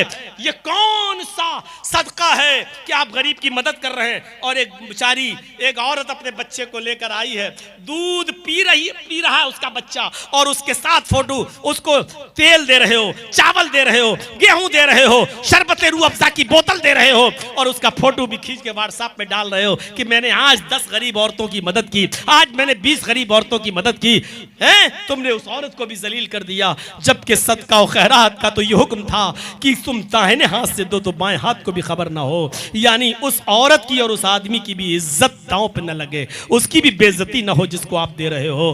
तुम्हें नुमाइश की पड़ी हुई है, तुम्हें 100 आदमियों का रोजा इफ्तार कराते हो तो फोटो खींचते हो, ये आज मैंने 100 आदमियों को रोजा इफ्तार कराया है, दुआ करना अल्लाह ताला से कि अल्लाह हमारे रोजा इफ्तार को कबूल फरमाए। अब क्या कबूल फरमाएगा अल्लाह? है तूने पहले ही उसकी नुमाइश कर दी है, तेरे अंदर का इखलास पहले मर चुका है। उम्रा करने जा रहा है, एहराम बांधे हुए खाने काबा के सामने खड़े होकर सेल्फी खींचे, अब उसको फेसबुक पे और व्हाट्सएप पे अल्लाह ने मुझे उम्रे की तौफीक दी, दुआ करना अल्लाह कबूल कर ले। अरे बेगैरत, तू जिनसे दुआ करवा रहा है उस जगह पर खाने काबा का गिलाफ पकड़ के रोया होता तो अल्लाह ने तेरा गुनाह माफ कर दिया होता, तेरी तौबा कबूल कर ली होती। बेगैरत, तो उनसे दुआ करवा रहा है जिनको बेचारों को खुद नहीं मालूम कि हमारी दुआएं अल्लाह क्या कबूल हो रही है नहीं हो रही है, और तू सेल्फी लेके डलवा रहा है। सबसे बड़ा नासूर हमारे जमाने का यह है कि आज मौलवियों की तस्वीरें, आज उलमा की तस्वीरें और उनकी सेल्फियां खींची जाती हैं और इसको बड़ा फख्र के साथ शेयर किया जाता है। अब जिसकी तस्वीर मेरे साथ आ गई, मौलाना जर्जीस से मैं मिल के आया हूं, तो क्या हुआ? तेरा बाप अब जन्नत में चला जाएगा क्या? तू जन्नतुल फिरदौस का मुस्तहिक हो जाएगा क्या? मेरे भाइयों, यह जमाने का सबसे बड़ा अलमिया है और सबसे बड़ा नासूर है कि आज उलमा की तस्वीरें लेकर उनके कद को इतना बड़ा बना देना कि उनको पीर और वली का दर्जा दे देना और यह समझना कि हमने बहुत बड़ा कारनामा अंजाम दिया। मेरे भाइयों, इखलास अपने अंदर पैदा कीजिए। तो रजुलुन तसद्दक़ बिसदक़तिन फ़अख़फ़ाहा, छुपा कर सदका देना। मेरे भाइयों, ये छठी चीज। और 7वीं चीज और सुन लो, व रजुलुन ज़करल्लाह खालियन फ़फ़ाज़त ऐना, जिसने खामोश अल्लाह को तन्हाई में याद किया, जिसने अल्लाह को तन्हाई में याद किया और उसके आंखों से आंसू आ गए। जलसों में तो हम जैसे लोग बोलते बोलते रो जाएंगे, लेकिन इसमें रिया तकब्बुर हो सकती है। कोई आदमी मस्जिद में दुआ मांग रहा सबके सामने रो रो के, ये नहीं। आप अकेले घर में जाइए, आपकी बीवी भी सो रही हो, आपके बच्चे भी सो रहे हो, और आप रात में उठिए, वुज़ू बनाइए, 2 रकात 4 रकात 6 रकात अल्लाह जितनी तौफीक दे आप पढ़िए, और उसके बाद में अपने हाथों को उठाइए और मांगिए, पुकारिए और अल्लाह को याद करिए, जहन्नम का तसव्वुर पैदा करिए, अज़ाब कब्र की हौलनाकियों का तसव्वुर पैदा करिए। सोचिए कि रात के अंधेरे में आपके यहाँ तो इतनी लाइट है, तब इतनी रोशनी, जरा उस तरफ नजर डाल के देखो, कहाँ कितना अंधेरा, जहां कुछ नहीं दिखाई दे रहा। फिर कब्र का अंधेरा, फिर पटरे और तख्तों का अंधेरा। उस जमीन के अंदर हमें और आपको जाना है। अजाब कब्र का तसव्वुर हम करें, कब्र के अजाब का तसव्वुर और जहन्नम के अजाब का तसव्वुर। और अल्लाह के डर से इस मौके पर जो आंसू हमारी आंख से आएंगे, उसमें दिखावा नहीं होगा, उसमें रिया नमूद नहीं होगी, क्योंकि आपकी बीवी को भी पता नहीं है, आपके बच्चों को भी पता नहीं है। अब आपके आंखों से जो आंसू आ रहे हैं वो हकीकत के आंसू हैं, वो वाकई अल्लाह के से डर के आंसू हैं। इस मौके पर रोइए। और अल्लाह ने कहा, जो तन्हाई में मुझे याद करके रो दिया, रजुलुन ज़कर अल्लाह, जिसने तन्हाई में अल्लाह को याद किया, फफाज़त ऐना, और उसकी आंखों से आंसू बह गए, आंखों से आंसू निकल गए। तो इन आंसुओं से हम उसके गुनाहों की स्याही को धुल देंगे और ये शख्स कल कयामत के दिन अर्श के साए में जगह पाएगा। तो अल्लाह को तन्हाई में याद करो, अल्लाह को अकेले में याद करो, अल्लाह को अकेले में पुकारो और उससे जहन्नम के अजाब से पनाह मांगो। जितने भी बड़े बड़े सहाबा गुजरे, उन्होंने रात की तन्हाइयों में खिदमत खल्क की। हजरत उमर रात के अंधेरे में देखते थे कोई भूखा तो नहीं है, और जो भूखा होता था उसको पहुंचाते थे, हैं? और फिर दरबार खिलाफत में आकर तहज्जुद की नमाज पढ़ते थे और कहते थे, रब्बना सिर्फ अन्ना अजाब जहन्नम इन्ना अजाबहा काना गरामा, ऐ अल्लाह जहन्नम का अजाब हमसे हटा ले, यकीनन तेरा अजाब बहुत ही ज्यादा सख्त और चिपटने वाला है। ये अल्लाह के अजाब से रोया करते थे। खुद अल्लाह के नबी सल्लल्लाहु अलैहि वसल्लम तन्हाइयों में अल्लाह के अजाब को सोच सोच कर रोते थे। हजरत आयशा फरमाती हैं, कभी मैं सजदे की जगह पर हाथ मारती थी तो आंसुओं की वजह से सजदे की जमीन तर हो जाया करती थी, भीग जाया करती थी। इतना अल्लाह के रसूल सल्लल्लाहु अलैहि वसल्लम रोया करते थे। तो ये तन्हाई में रोने की आदत डालिए। तो ये 7 किस्म के लोगों का तस्करा मैंने किया है। मुझे 1:30 बजे अपनी तकरीर ख़त्म करना थी, लेकिन 2 बजा दिया है मैंने आज, वो इसलिए कि मुझे टाइम पहले मिलना था, लेकिन थोड़ा सा आप लोगों ने भी वक्त देर से दिया। तो ये 7 किस्म के लोग अर्श के साए में होंगे। अल्लाह से दुआ कीजिए कि अल्लाह ये 7 खूबियाँ तो हमारे अंदर पैदा फरमा दे। आय अल्लाह हमें अदल इंसाफ करने की तौफीक अता फरमा। आय अल्लाह हमारे जवानों को अपनी इबादत करने की तौफीक दे। हमारा दिमाग दिल मस्जिदों की तरफ लगा दे। हमें मोहब्बत अल्लाह के लिए और दुश्मनी अल्लाह के लिए करने की तौफीक अता फरमा। आय अल्लाह हमको जिनाकारी और बदकारी से महफूज फरमा। इलाहुल आलमीन सदका और खैरात चुपके से खुफिया तौर पर देने की तौफीक अता फरमा और तन्हाइयों में रोने की तौफीक हमें अता फरमा। आय अल्लाह जब तक तू हमें जिंदा रख, इस्लाम पे जिंदा रखना, और जब हमारा खात्मा हो तो ईमान पर खात्मा फरमाना। वमा अलैना इल्लल बलागुल मुबीन व आखिरु दअवाना अनिल हम्दुलिल्लाहि रब्बिल आलमीन। सलामु अलैकुम व रहमतुल्लाहि व बरकातुहू। आप लोग कितने जिद्दी हैं, मना कर रहा हूँ, सेल्फी पे बोला हूँ, फोटो पे बोला हूँ, फिर भी कुत्ते की दुम टेढ़ी रहती है, वो टेढ़ी। व अशहदु अल्ला इलाहा इल्लल्लाहु वहदहु ला शरीका लह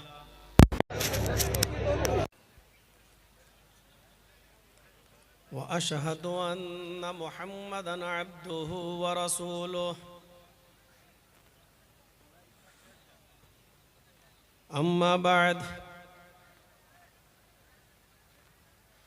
फ़इन्न खैरल हदीस किताबुल्लाह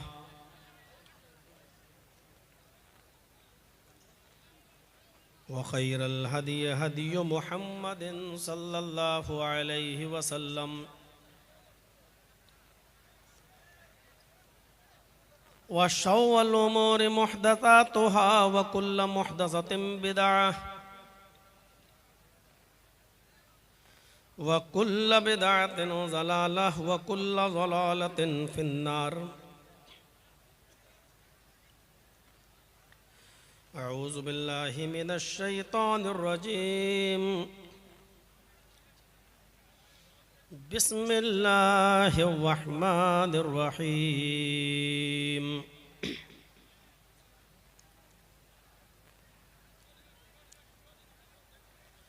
या अय्युहन्नासु इत्तक़ू रब्बकुम इन्न ज़ल्ज़लतस्साअति शैउन अज़ीम। यौम तरौनहा तज़हलु कुल्लु मुर्ज़िअतिन अम्मा अर्ज़अत व तज़अु कुल्लु ज़ाति हम्लिन हम्लहा व तरन्नास सुकारा वमा हुम बिसुकारा वलाकिन अज़ाबल्लाहि शदीद।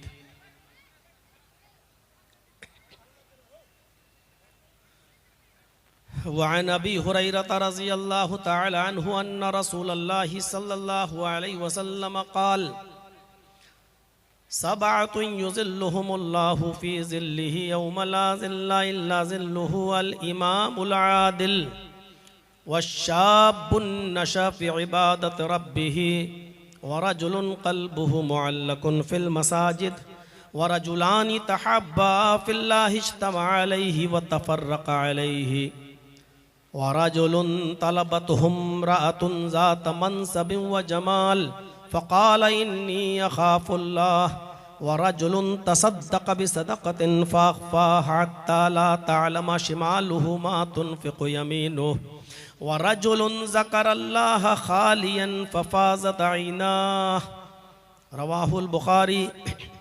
और रब्बि इश्रह ली सदरी वयस्सिर ली अमरी वहलुल उक़दतम मिन लिसानी यफ़क़हू क़ौली। इस अज़ीम शान इजलास के सदर मोहतरम फ़ज़ीलतुश शेख जनाब मौलाना मोहम्मद यूनुस अल असरी हफ़िज़हुल्लाह अमीर सूबाई जमीयत अहले हदीस झारखंड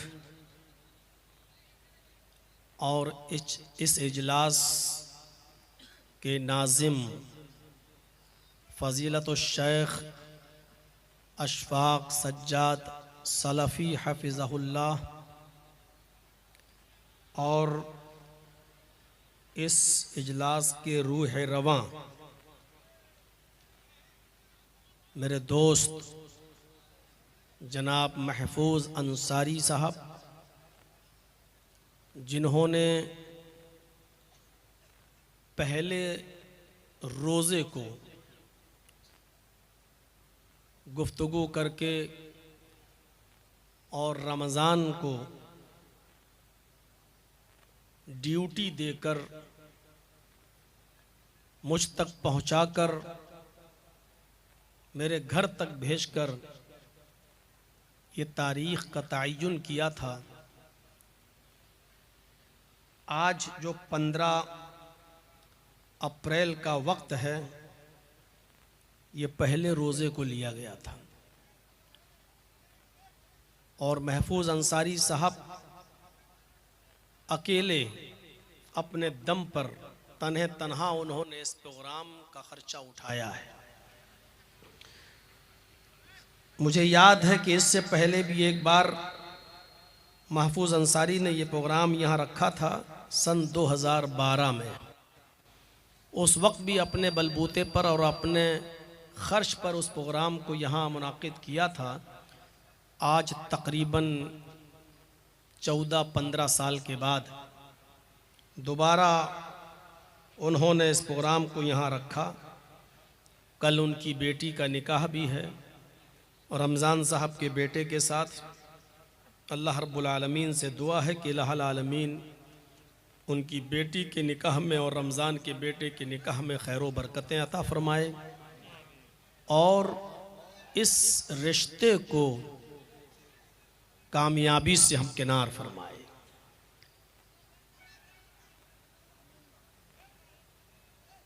और इस इजलास को जो महफूज अंसारी ने अपने दम पर अपने बलबूते पर किया है, अल्लाह रब्बुल आलमीन इस इजलास के अंदर जो भी ख़र्चा उन्होंने किया है, अल्लाह रब्बुल आलमीन उस पर उनको पूरा पूरा अजर अज़ीम अता फरमा, उनके रिज़्क़ में बरकत अता फरमा। और आए अल्लाह, जिस मकसद से ये प्रोग्राम रखा गया है, इस प्रोग्राम को उस मकसद की कामयाबी का ज़ामिन बना।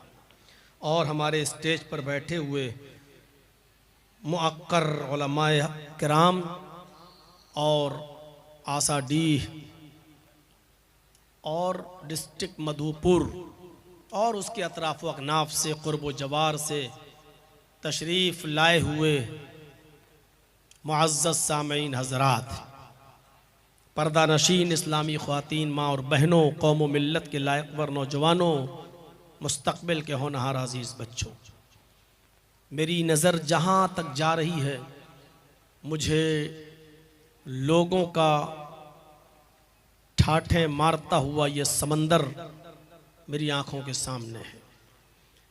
ऐसी बात नहीं कि इससे पहले कभी इतनी भीड़ नहीं हुई।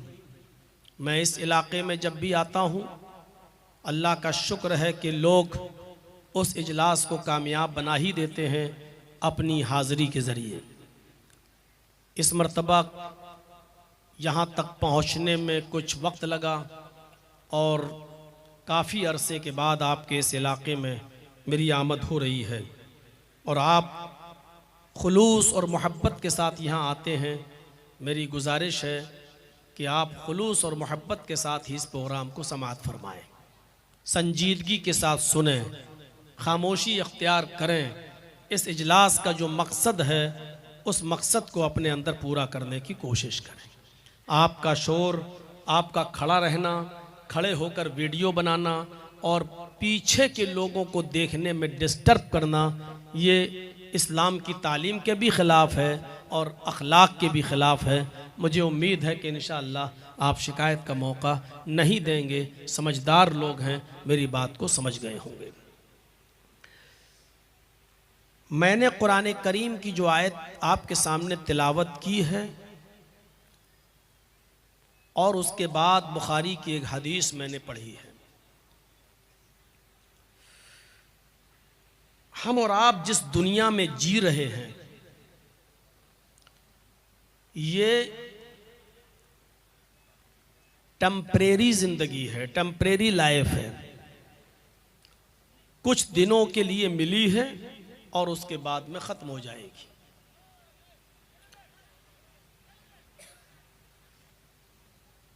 बारह 2012 में यहां आया था, आज 2025 चल रही है, यानी तकरीबन 14 साल 15 साल। जो लोग 15 साल पहले यहां खिताब सुने थे और आज सुन रहे हैं, और मैंने 15 साल पहले यहां खिताब किया था और आज कर रहा हूं, ये जिंदगी हमें ये मैसेज दे रही है 15 साल की कि जिन लोगों ने 15 साल पहले ये खिताब सुना था उनकी जिंदगी 15 साल कम हो गई है और मैं अपनी जिंदगी के 15 साल कम कर चुका हूं। मैं इसको दूसरे अल्फाज में यूं कह सकता हूं कि 15 साल जो लोग पहले सुने थे ये प्रोग्राम, वो अपनी कब्र के उतना करीब जा चुके हैं और मैं भी 15 साल अपनी कब्र के करीब जा चुका हूं। ये खुला हुआ मैसेज है, इसमें कोई शक नहीं है। जितनी भी जिंदगी हम अल्लाह तबारक व तआला के पास से लेकर आए हैं, हम उसमें इतना कम कर चुके हैं। ये हमारे लिए खुशी की बात नहीं है, बल्कि अफसोस की बात है कि हम उतने अपनी कब्र के करीब हो चुके हैं। सिवाय उन लोगों के जिन्होंने इन 15 सालों को नमाजों में लगाया, रोजों में गुजारा, सदका और खैरात किया और हर तरीके से अपने आप को दीन की खिदमत के लिए लगाए रहे, उनको अल्लाह तबारक व तआला से एक अच्छी उम्मीद और लौ लगा लेनी चाहिए कि शायद अल्लाह रब्बुल आलमीन मुझे मेरी इबादतों के समरे में, बदले में हमको जन्नत के करीब कर दे। मेरे भाइयों, कुरान करीम की जो आयत मैंने आपके सामने पढ़ी है उसमें अल्लाह रब्बुल आलमीन ने इस दुनिया के खत्म होने के बाद जो कब्र में हम चले जाते हैं, एक तो जिंदगी ये है जो हम जी रहे हैं, और जब हम मर जाएंगे और कब्र में दफन कर दिए जाएंगे तो वो एक दूसरी जिंदगी है जिसको हम बरज़खी जिंदगी कहते हैं, और कयामत तक हम उसी बरज़खी जिंदगी के अंदर रहेंगे। और फिर कयामत के दिन जब हम अपनी कब्रों से उठाए जाएंगे वो एक तीसरी जिंदगी होगी जिसको उखरवी जिंदगी कहा जाता है, आखिरत की जिंदगी कहा जाता है। ये पहली जिंदगी है जिसमें हम जी रहे हैं। मरने के बाद कयामत तक ये दूसरी जिंदगी होगी, बरज़खी। और कयामत के दिन जब कब्रों से उठाया जाएगा इंसान अपनी कब्रों से, तो वो तीसरी जिंदगी होगी जिसको उखरवी जिंदगी कहा जाता है, जो कयामत का दिन होगा। और वो बहुत सख्त दिन होगा।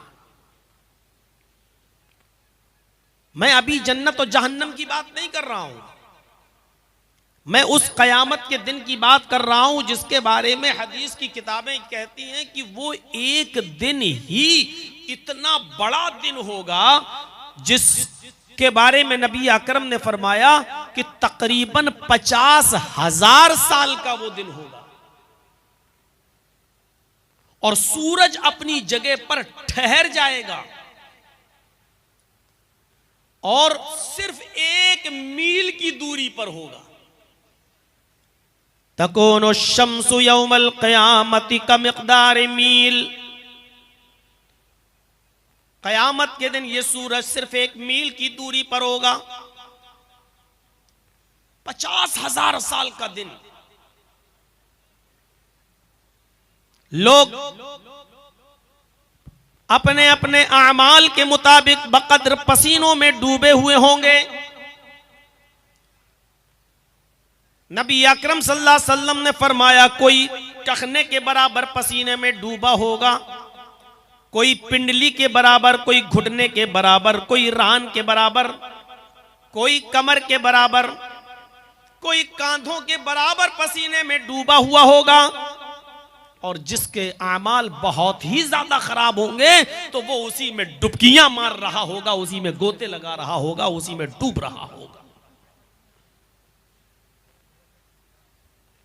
ये कयामत का दिन होगा। 50,000 साल का दिन होगा। सूरज 1 मील के फासले पर होगा। आज मेरा खिताब कयामत और कयामत की हौलनाकियों से नहीं है। कयामत के दिन का तो एक नक्शा खींचकर मैं आपको लाना चाहता हूं, खींचकर इस तरफ कि कयामत के दिन 50,000 साल के उस दिन से हम कैसे निपटेंगे। जन्नत और जहन्नम का फैसला तो बाद में होगा, हिसाब और किताब के बाद। पहले तो वो दिन ही इतना सख्त होगा कि बहुत से लोग सूरज की तपिश और जासूस तपिश को बर्दाश्त ही नहीं कर पाएंगे। पसीने में गोता लगा रहे होंगे और गर्क हो रहे होंगे, डूब रहे होंगे, तो चीख पड़ेंगे क्या अल्लाह, हमसे तो मैदान महशर के तकलीफ बर्दाश्त ही नहीं हो रही है, हम इसी तकलीफ को नहीं सह पा रहे हैं। इससे तो बेहतर है कि तू हमको जहन्नम के अंदर डाल दे, इससे तो अच्छा है कि तू हमको जहन्नम के अंदर फेंक दे। मेरे भाइयों, अंदाजा लगाइए कि उस दिन जो कयामत का दिन होगा और 50,000 साल का एक दिन होगा, उस दिन हम सुकून कैसे पाएंगे, उस दिन हमारा इत्मीनान का दिन कैसे गुजरेगा। हमें इस चीज की फिक्र होनी चाहिए। अभी जन्नत का फैसला नहीं होगा, जहन्नम का फैसला नहीं होगा। और मौका भी इतना खतरनाक होगा कयामत के दिन कि एक दिन हजरत आयशा सिद्दीका ने पूछा, अल्लाह के नबी सल्लल्लाहु अलैहि वसल्लम रो रही थी,